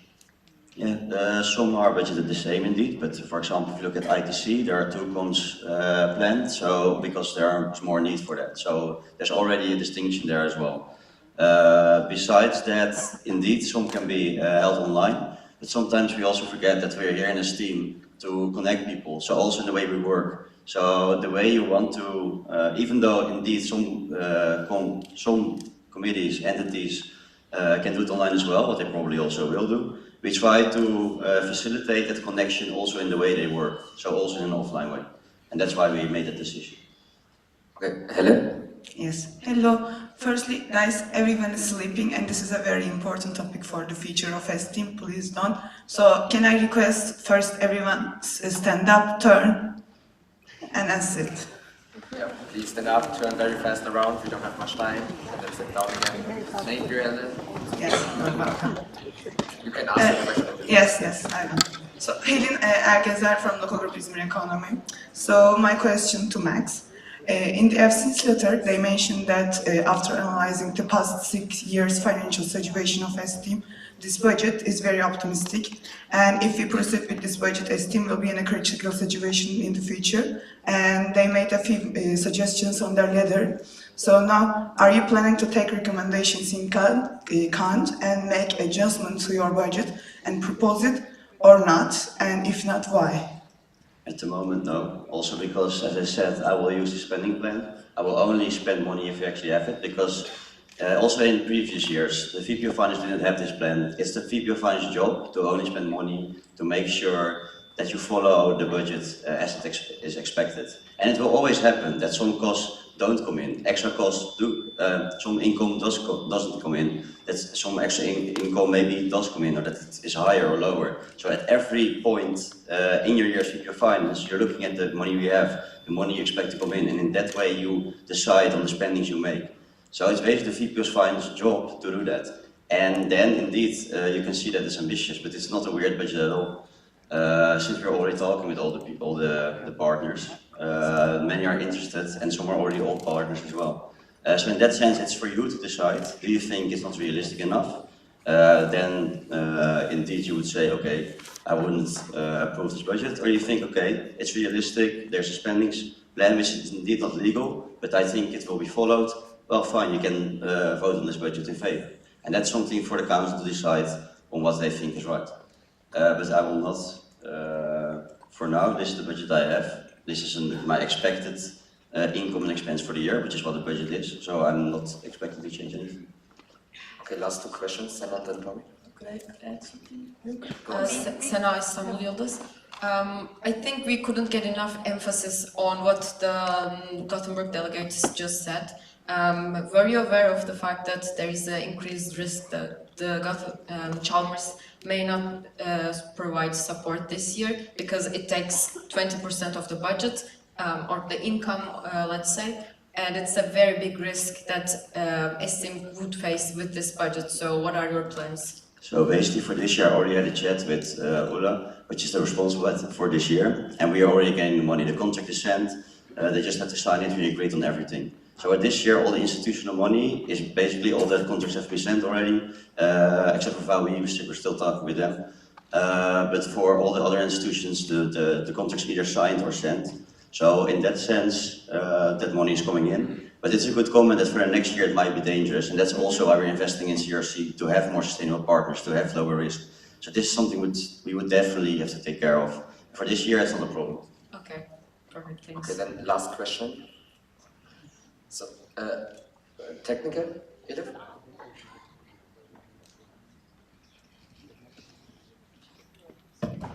Tomi Suomi, LG Tampere.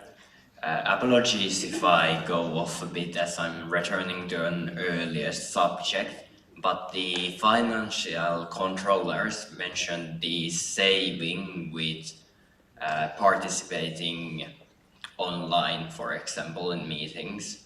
How much would the board view that it would affect your ability to perform your tasks?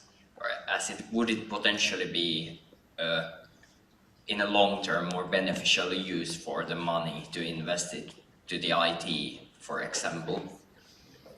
Yeah, that's a good question. Like as I told before, for IT it's more difficult because we don't know what to spend on which problems. That's something we still have to figure out. So we cannot make investments if you don't know what it's about. It's fair to question if the money we budget for the coordination meetings is the right investment or not. We still think it's good for a body to be involved, to make sure everything is running smooth. That's also why we do combine coordination meetings. We have joint comms. You see sometimes in the budget that there's indeed €65 budgeted, as the financial controllers also talked about, so we try to combine it. In general, it's always the question, is the investment used well or not? For us as a board, we see it as used well, but I also see the point that maybe some money can be used for something else. But at the moment, it's for the functioning of the board and to join the coordination meetings. Hello. It's Raquel Istanbul-Yildiz. It will be super fast. As far as I understood, financial controllers proposed something like four like things in points in the spendings. Are you gonna be agree with it, or what we are going to vote upon? Like, are we gonna vote upon this, or with the proposal that they made, or it will be announced later? Since Max already stated that he's going to proceed with his own budget, we are going to raise the motion. Okay, thank you. Okay, thank you. This was it with question time. Ali, you have a technical? Shout it. Technical question?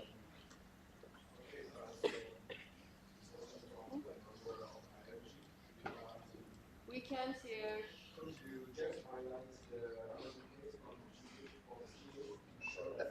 Ali, that's not a technical. Can you put it on pigeonhole, and Max will put it on pigeonhole? We will not vote today about the final budget. We move the voting for tomorrow because there will be a motion coming up which we need to vote upon earlier. So telling me to put it in pigeonhole, and if there's really a lot of questions, we will provide tomorrow another time for more questions. Okay. Okay, we will answer on pigeonhole. Okay, please take a seat. Merve, prepare your motion. We do another agenda point and then we're coming back to you. Okay, Unicorn closes agenda point 34, budget of the current financial year. And Unicorn opens agenda point 35, change of regulations, and I ask Kai on stage.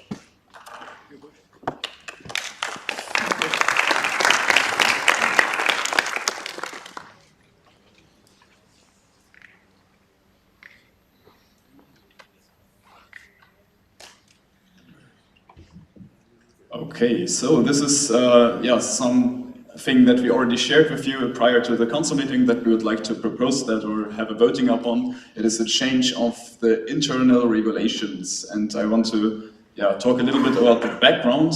Our internal regulations are regulations that we set ourselves as a network that should decide how we do things, what is allowed, what is not allowed. And we have in our regulations 4 points, the points you can read here, and they basically sum up all together. To become a leader in a team, to lead an international team, you need to be associated with a member of a team. Members of a team are our local groups. However, not all local groups are team members. So that is based on our membership regulations. We have 3 membership status in a team. So when a new local group joins the network, they're first a guest group for at least a year. Then they're an observer group at least a year if they're elected to become an observer. And then they can apply for membership. And then they have membership status. So not all local groups in a team are members.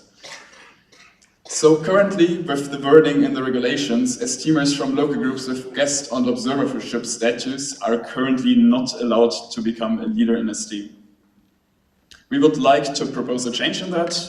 So we would like to just change the word member to local group. So a leader in esteem can become a person that is associated, a student associated with a local group of esteem.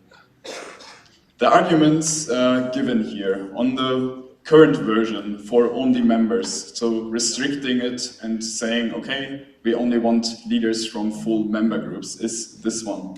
Esteemers from newer local groups might be needed on the local level to develop the local group. So that makes sense, basically. The regulation could be there to say, well, if you are from a new local group, you are there to mainly focus on the development of your local group, and then maybe later you can become a member and a leader in Esteem Central. However, now it's time for you to focus on the local level.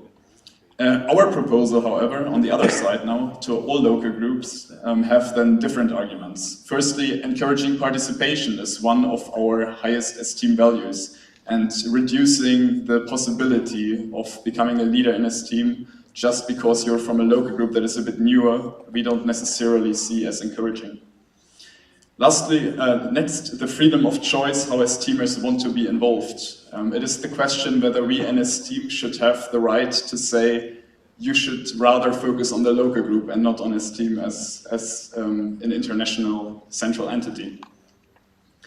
The restriction that we had now, with restricting it to only members, caused in the past some barriers or problems. We had the case with now Maria, for example, who wanted to become a leader from the back then observer group Piraeus. So in the council meeting, we needed to have a voting beforehand whether she's allowed to even apply for it. And I think the result was that 100% of the delegates said yes, she's allowed to apply. And now with our leadership committee leaders, we also had a case that one of our leaders is from the guest group Rijeka. So she in the beginning was also not allowed to be made a leader, and she is, because she moved to a different city, is now a local group member of a member group. So that's fine. However, this caused some barriers and problems, and our regulations are there to present the standard, and we don't have regulations to propose an overrulment each time that situation happens. Leadership applications are always evaluated individually, so each application for leadership in Esteem is treated that either the council or the board investigates, do we think that person is a fitting candidate, yes or no, and the decision is based on that. So always the individual decision in the end draws the conclusion. So in this decision-making process, of course, also the background of that person is taken into consideration, and if the impression is given, okay, that person has too much work already on the local level or needs to focus on that, that is one of the things that are kept in mind when coming to a conclusion already. And students can be both active as leaders and locally. We have a lot of cases in which people are local board members and leaders as well. So that is something that also happens quite often. Of course, being a leader in this team might impact your free time quite significantly, and so does the local board, but there are plenty of cases in which people do significantly both, and that also contributes to the development of the local group by being very involved in its team itself, especially for newer local groups as well. So the whole process from a guest group to a membership can take multiple years.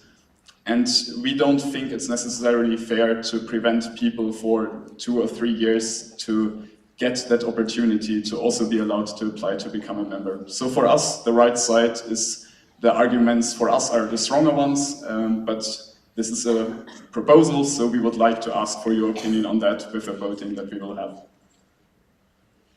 Here again, the wording of the proposal. Thank you, Kai. Are there any questions to this proposal of the vote? Yeah, did I get the answer?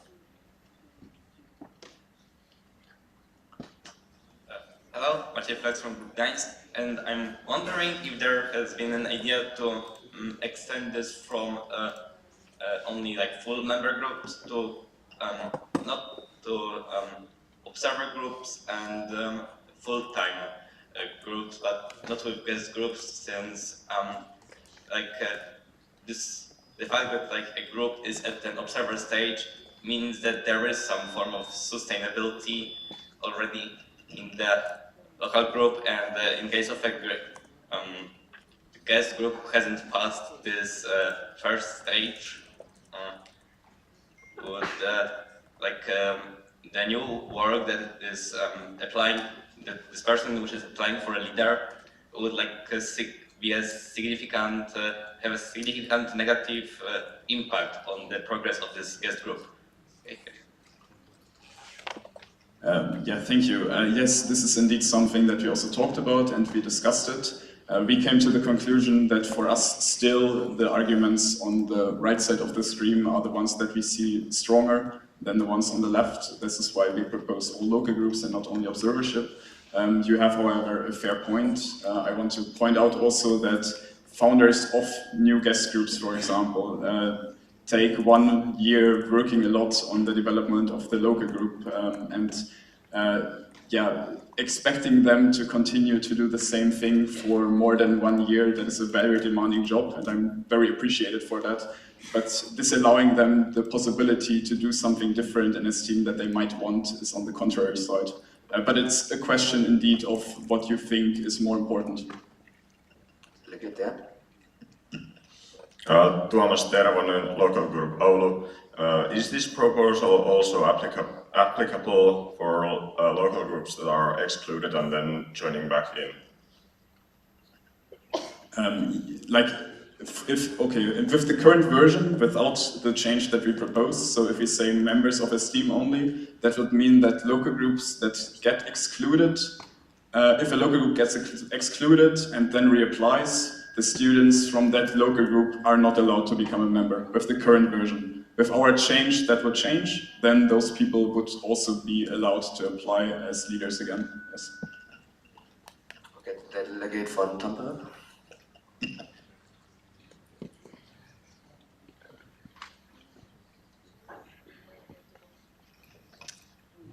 Emilia Jensen, local group Tampere. So the proposal is that now the member would be removed, so it would be just associated with a local group of esteem. And I checked the internal regulations and I did not find a definition for a local group. You showed the definition for member group, but not for a local group, so I would like to know what this, is it defined in a way that makes it, is it defined enough to make this change?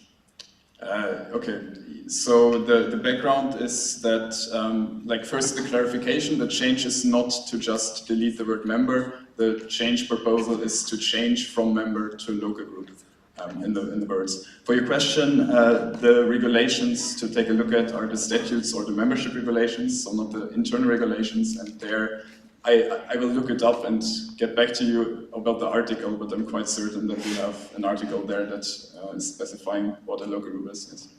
Okay, Nicolina? Nicolina, local group Xanthi. I generally agree with the decision and I believe it's a good development. I just have a concern about the guest groups. So imagine there's a guest group, they just joined. There's someone that is really active on the local level, developing the local group, and then that person decides to apply for a leadership. Then it will definitely be challenging for that person. How can we ensure that that person stays motivated and has the time and the capacity to do that? Well, in the past, we could just raise a proposal and say that we will overrule it, and then the board thinks that, yeah, that person is capable of doing it. I mean, in the end, it's both ways. If you raise the motion or you just have a voting on the candidate, it's in the end both the decision of the council whether that person is seen as a fitting candidate or not. So that is the very same procedure, so to say, with the difference that the motion, however, is of course then about the legal right to apply in the first place. How to ensure then that the person stays motivated and so on. This is for my personal view, an individual decision. It's expectation management, how we deal with our leaders, what we allow, what we set as the bar, so to say, and how we basically manage our leadership generation. However, I think this is an individual decision of the person, what to do and what not to do. Okay, very fast, Nicolina. Yeah, it's very fast. Yeah, like it was more because if it's a leadership application, then the council decides, and the board doesn't have a say to state their opinion. While if it's an overrulement of the AR, the board evaluates the situation, and then they can actually propose that. So in those kind of situations that you described, the members committee is the one with the best overview about guest and observer groups, and there's nothing that prevents us bringing a statement. What we now did with guest and observer groups and the applications is that we will have a statement by a members committee about their proposal, basically. So that is something that we implemented now newly, but this can be also done for leadership applicants, for sure. Gabriela Gomes, local group AB. My question about this is if you have considered the workload guest and observer groups have, because being a guest requires a huge workload compared to being an observer, plus the knowledge local groups have in each stage is very different. So in my opinion, guest groups shouldn't be allowed to do so, and then we would proceed with the motion or anything else in the council meeting if someone wants to apply. So my question here is, have you considered the difference between the workload and knowledge in the guest group stage and observer group stage?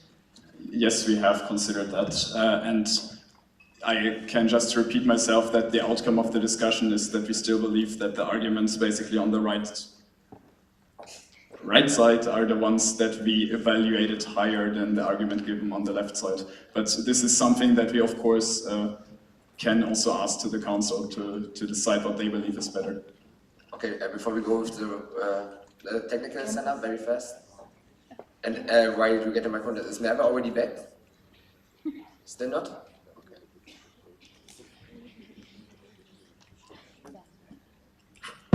Yes, Sena, Istanbul-Yildiz. My question, not a question, but a technical will be about the proposal itself, because in the membership regulations we refer to local groups as three different states: guest, observer, and members. But in the proposal you still say member local group, which would still mean a member. So you should just... Okay, so sorry if it's visibly not that well. Like member is basically lined through with a line, so we delete the word member and instead we have the word local group. Okay, sorry.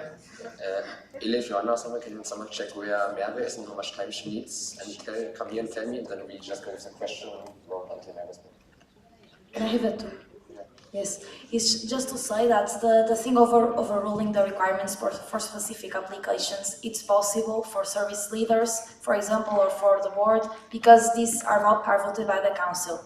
But if we are in a situation that we are appointing leaders, so for committee leaders, regional coordinators, department coordinators, etc., this is taking place in July and we don't have a CM there and we cannot ask the council to vote on it because it's an internal procedure. So that will not be possible if the change is not approved. Okay, feel free to ask the question, then we have two afterwards from Maria. Ask the question. You can, no, you can ask. No. Ask. Okay. Fran Lopez from LG Cartagena. It's a simple question. What's now the difference if it is affected? What's the difference between guest, observer, and members? If the only difference to be, I don't understand this. You mean with our proposal? Yes, because yes. What are the requirements also? If you are a guest group, it's the same as a member. Okay, so our proposal is only that we don't make a distinction member group, observer group, guest group. We say all local groups, no matter in which state you are, when you're from that local group, you can apply to become a member, to become a leader in SD. That is our proposal. How it is currently is that only people from member groups, so with full membership status, could apply for a leadership position. So that is the change. So there is no difference between a guest group and an observer and a member with this. Like, Yeah, this is our proposal. We don't want to make a difference when it comes to leadership applications. Of course, there are other regulations about what a guest group is, what an observer group is, but we didn't, like, our proposal is that we don't want to make a differentiation for leadership applications. so why there is three stage of, like, in the future is going to be the same as guest, as observer or member? Okay, there's an important difference. Okay, we have leadership applications, so people, individual people that decide to become a member in a team. So they apply, for example, to lead the members committee or the analysis committee or whatever, or want to apply at a council meeting. This is what we focus on. Then we have other regulations about what the organization, the local group, needs to fulfill on the as an organization, basically, and that is where the differentiation is between guest, observer, and members. We could talk in the break maybe to clarify it a bit more. Yeah. Okay, thank you. Maria, too quick, and then the delegate from Tableau has two. Thank you. Maria Gizeboglu, Local Group Piraeus. I would just like to say from super personal opinion that I fully support what the board is just proposing, because in my opinion it's needless bureaucracy, and because I went through it, and also that it only benefited my local group well, the fact that I managed to become a leader. Like, we came closer to central esteem. So, yeah. And the delegate from Tableau has two.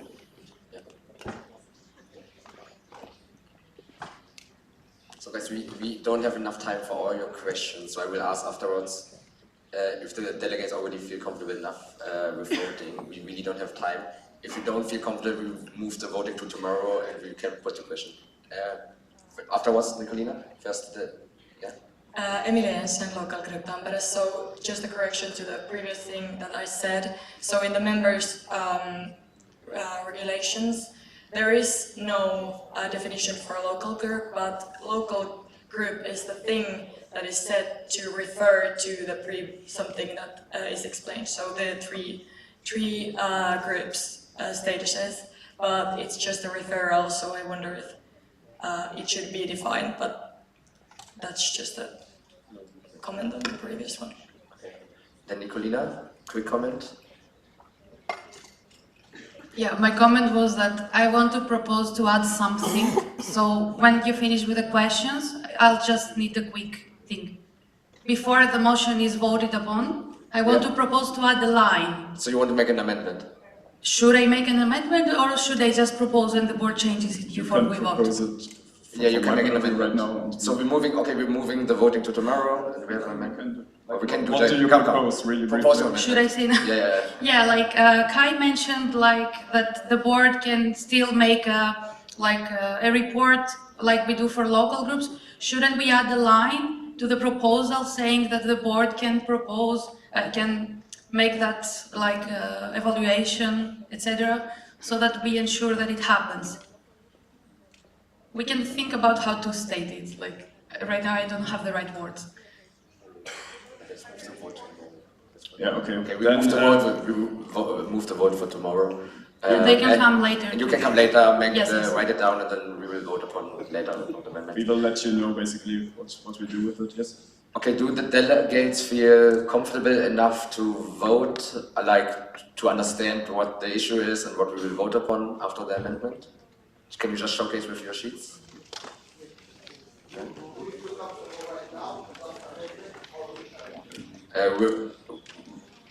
Without and with. Okay. You're not at the moment, you're not? Okay. It's just for or without the amendment in general. Okay, but you are comfortable with what was proposed at the moment. You understand what's okay. We will discuss the amendment in a separate. Okay, we don't. Is Merve back? Merve, Joanna, can you call Merve in? We need the motion. If not, we don't have lunch. So I guess we don't have time anymore, but because we moved the voting for tomorrow, put your question on Pigeonhole and they will answer there, okay?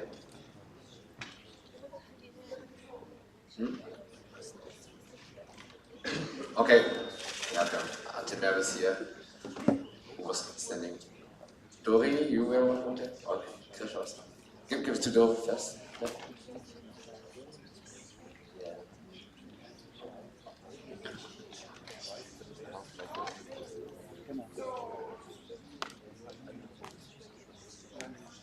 Chris Figas, local group Gdańsk. It's a bit of a comment on Nicolina's proposal. I believe that in the end, it's still for the committees, it's the board who's deciding, and for the services, that's the council who's deciding if the person is becoming a leader or not. And adding an amendment or extra bureaucracy just to ensure that some very, very edge potential cases are being addressed is adding just another layer of bureaucracy that's not necessary. If there is ever a problem or a reason to have a worry that the local group is not ready or that the local group might be hurt in the process of somebody becoming a leader, it can always be asked during the application process. So I don't necessarily see it as something what needs to be stated in the internal regulations and adding another layer of bureaucracy.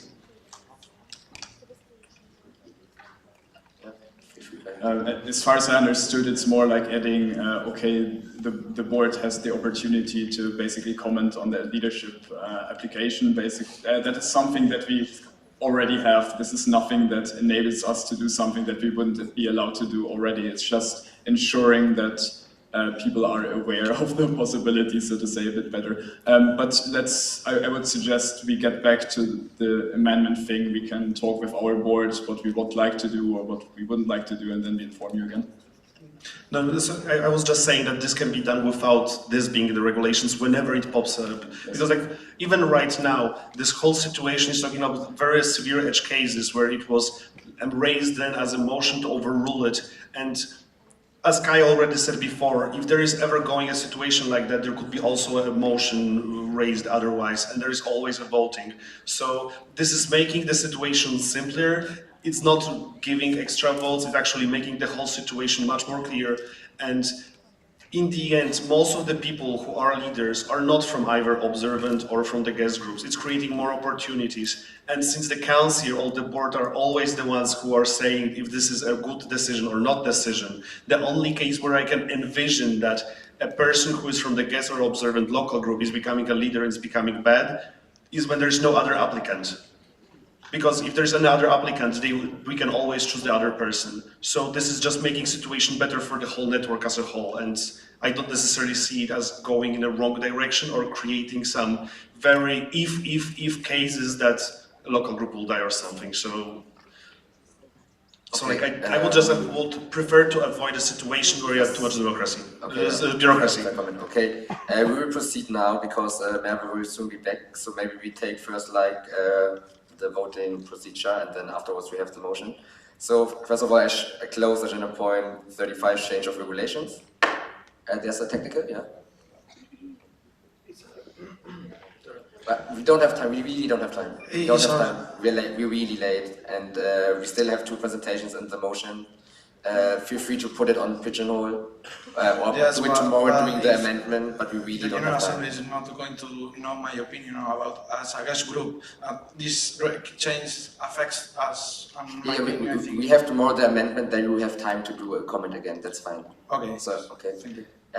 So I close agenda point, Unicorn closes agenda point 35, change of regulation, and we are open agenda point 36. Okay.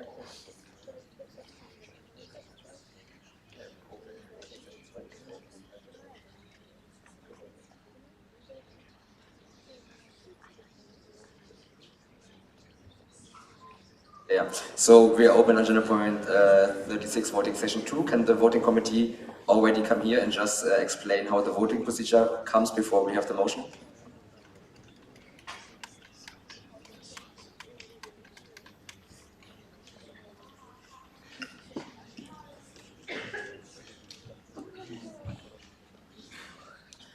So once again, we will explain the voting procedure quickly.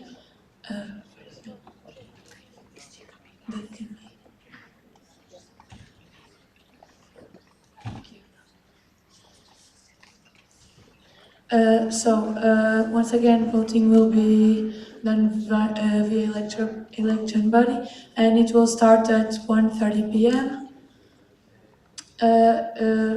Once again, if you don't receive the email, check the spam folder. If you still didn't get the email, you can contact Max. Then you will receive an email like this. You just need to click the link and access the ballot. You should finish the voting until 2:30 p.m. because after that time, election body will be unavailable and you won't be able to vote anymore. After submitting the ballot, you won't be able to change your choices. To vote, you just need to choose the option that you want, and if you want to show indifference, you can just select abstain. Yeah, so the small example again. So should Peter create a YouTube channel where she reviews ice cream? I'm not sure who of you follow the board Insta, but there's a lot of pictures where she eats ice cream. So in this example, it's not filled in correctly because no option was chosen. So then Peter will probably be surprised and a bit sad. So yeah, you just need to fill in an option or abstain if you don't want to vote. So like this, for example, and then Petra will be happy. And then at the end, you can still see an overview of all your votes and edit anything if you would like to. And then you can submit it. And yeah, as Joanna said, once you submit it, you can't change anything anymore. So we will now vote upon the discharge of the 32nd board. And about the motion from Merve, from the Order of Financial Controllers. So yeah, that's it. And if you have questions, you can always approach us. So any fast questions? Okay, then thank you, both of you. So we have the motion of the Financial Controllers now on the budget.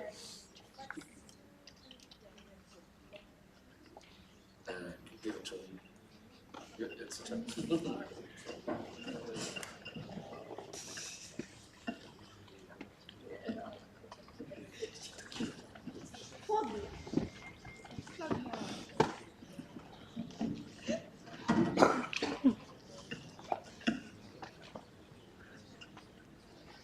Hello everyone again. Unfortunately, we didn't have much time to put the background of the problem to our presentation, but we first would like to start with what this team went through and why we find this budget proposal not realistic. So first of all, I was a VP of Finance myself as well. I know how the partnership managements go through. I know how they drop in the middle of the mandate without giving any further notice because their financial year and our financial year is different than each other. So right now, companies might be having a good financial situation till January, right? But there they have a new financial year opening. So they can never ensure us, without a contract, to pay anything for the future or for their future financial year. So that's, first of all, a big question mark in our heads. And second thing, some of the partnerships which are already budgeted here are saying that they might be interested for the future. So this is already a problematic situation because, as it was mentioned, we don't have a current buffer in the expenses side.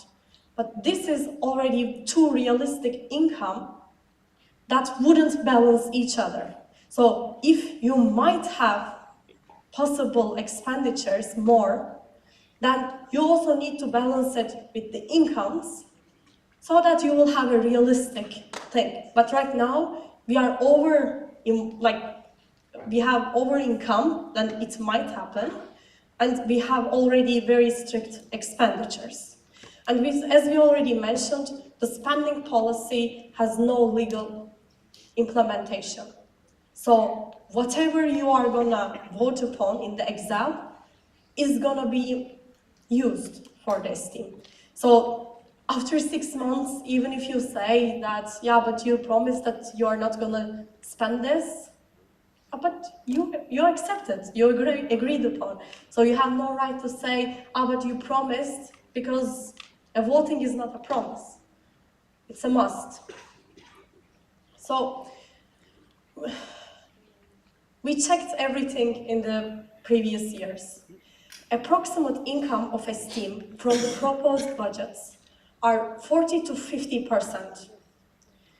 Sometimes slightly a bit more, but around 50% always. Including a COVID year or a non-COVID year, because we always hear these things. Online is more attractive, offline is more attractive. No. It's about what value you bring to the table. And this is something we personally couldn't yet see. With that reason, we would like to raise the motion proposals. Yes. So the proposal mainly includes the 4 points that we already talked about in our audit report. So I'll just go through them one by one. First, the coordination meetings for board member in travel costs. So there's always a division between the travel costs and the participation fees for board members. They can get reimbursed for 8 coordination meetings with 65 euros travel fee and 13 for 130 euros.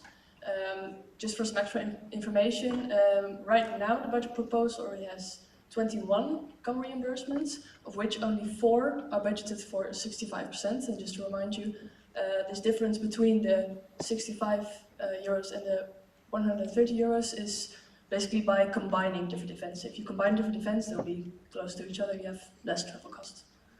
So the second one, coordination meetings for board members' participation fee. So this is again a participation fee, not a travel cost. We reduced the number of coordination meetings by 3, and that will also free up some extra money. Third one, to organize board meeting 5 online. So we talked before about having board meetings online and offline. It is only about board meeting 5. And the last one, to reduce the support participation fee for Esteem College. And that will free up 800 euros.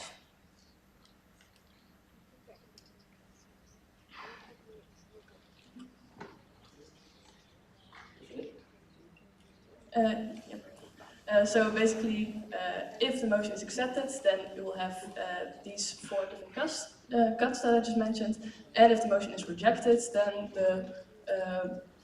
the budget proposal from the board will stay as it is now. Okay, thank you both of you. Can we add something else? Try to imagine about your local groups. You have a yearly income and an expenditure, right? And you cannot trust on the past or the future. You need to rely on today and what effort you are going to put on, yes, but in a realistic sense. If you have 10 pieces of X amount of currency, you cannot spend 11 because you don't have that amount. And right now, 800 euros for a Steam, just as a profit, is totally not aiming high. And this is a problem, because this is the mindset we are not trying to have in a Steam. We should spend money for our leaders, yes, we should spend money for the development of the network, for innovation and everything else. But if you can only ensure that you are going to get that amount, then you can start making those spendings. You might say, yes, but you also had a very high income number in your budget. Valid fact, but I already had everything in written as a promise from the companies, plus I had the contracts. So these situations are different than each other, since they either don't have a certain confirmation or the contract itself. Okay, we have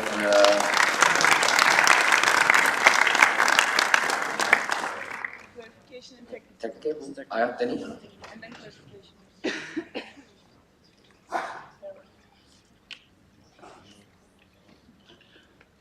Danny Eindhoven. The proposal is not fully on the screen, so we need to fix that because it needs to be on the screen fully. Thank you. I just sent to the announcement group the PowerPoint, so you can also check that. It's a technical problem because of both slides. Do you see Sorry. it? Can you see it now? No. In the PowerPoint, that's like I can open in my computer, but I will send also a screenshot so you can see. Maybe it's easier. Okay, Giuseppe, you have a question? Yeah. Sorry, Claudia, you have a question? I mean, it's a clarification, just. Yeah. I don't understand the maths of the number of comms. So you're saying that each board member is 3 comms, but then only 21, and 6 board members is 18. I don't get the numbers. You mean point second? Doesn't make sense. Point second. You're asking clarification for. Second one. So you're saying that you're paying for 3 comms? It's 8. Yeah, it's 8 comms. You're paying. Yeah. Okay. You're Let me clarify. So right now, in Max's original proposal, there are 21 comms reimbursed for the board members dedicated, not leaders. Leaders are not included in the proposal. And right now, only 4 out of that 21 reimbursements are 65 euros. We want that 4 65 euros as 8 65 euros. So it is gonna lower the amount of 130 euros reimbursements down. But still, like the next point, you're planning to pay only 3 comms for each local, for each board member. Do you mean the 8, Claudia? No, I mean coordination meeting for board member, participation fee cost, reduce the number. Yeah, but so you pay 18 comms participation fee, but 21 comms travel costs.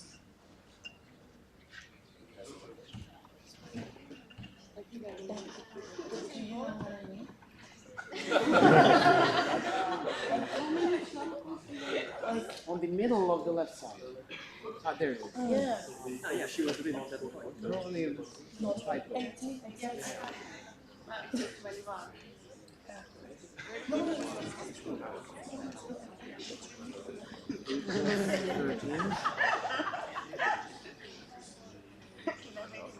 Can we have Giuseppe's question in the meanwhile?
Well, Claudia, thank you. We changed the number. Now that's up. Okay, Giuseppe? Hi, Giuseppe from Calabria. It seems that this proposal is mostly because we do not believe in the ability or willingness of Max to follow with the spending plan. But as of now, for what I could have seen from the work of the board, there is no reason to mistrust neither Max nor the rest of the board. And if they follow with the spending plan that they have, I don't see how we could go into a loss, because they will only spend what they have, as long as I understood, so correct me if I'm wrong on this. And second, I think that by applying those restrictions, we are already counting a worst case scenario, while if we leave them open, they can still decide to take those suggestions in later on when they see them needed, rather than just doing them because they have been forced in this moment onto them. So I would suggest to rather trust the board on the spending. And the question is to the 33rd, if you are aware that the following of this spending plan also will have an impact on your discharge when your mandate is over. Absolutely, yes. Thank you. But that's the thing. Thanks for your question. It's not a reason not to discharge them, unfortunately, because the spending policy itself is not something we are legally voting upon. So with that being said, we did trust 33 generations now. So that leaves a question mark, because we are the financial controllers and we need to represent to you what we actually think about what is going to happen with the past knowledge. And the thing is, we don't see them as Max, Petra, or by name. We need to consider them as the 33rd board, no personal emotional side of it, and we are sharing what we expect from the financial year. Okay, Max, very fast. Ash, is it okay, have your two? Hi, Giuseppe from Calabria again. I totally agree with you. I don't think it is something personal, like we hate Max. I mean, sometimes we do, but not in this case. What I mean right now is that I believed in this board when we voted as a council for them, and I think that if they say that they will make sure that only what is gained will be spent, I trust they will do this. Also because it's in their best interest, as they applied for the best interest of Esteem as well. And worst case scenario, imagine that all of the negative things that could happen, because they totally can happen, all of the things you mentioned, if they happen, I believe in their decision making, so that they will just apply all of your suggestions to make sure that there is no loss in Esteem and that there will be no money spent that is not in our pockets already. So that's what I mean with trusting the current board for the spending plan that they have. I actually agree with one thing. It is true. Like, I think there are two approaches. First, you can trust and try to fix it, but instead we want to first see the future, then give our trust to them. Okay, Max, quick comment. Yes, we also have been discussing a bit with the board, and I think that the main thing is also, what Giuseppe is pointing out, the spending plan. It's not legally binding. Are we going to follow it or not? So we are fine also with proposing as the board to vote on the spending plan, to make sure that we will follow the spending plan. So that means that we will make the spending plan binding.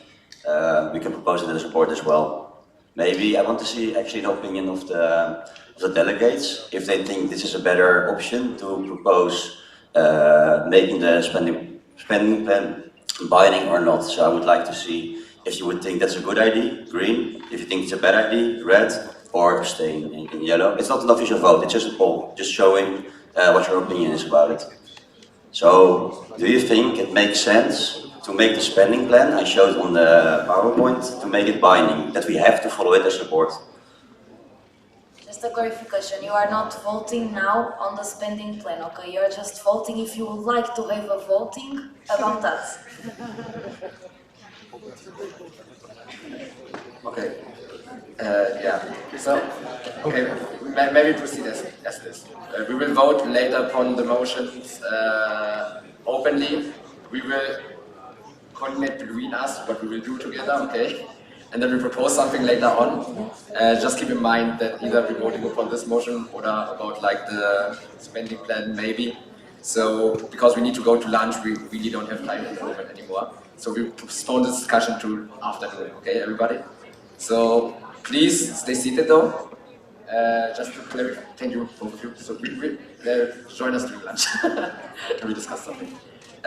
So, Max, what will be voted upon now? Just the discharge of the 30 seconds.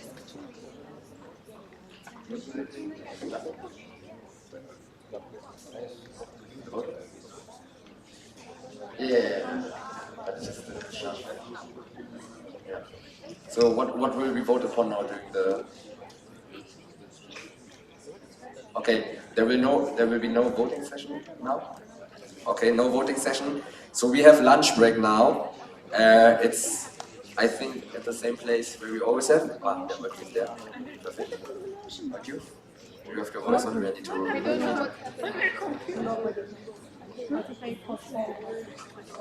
We also did the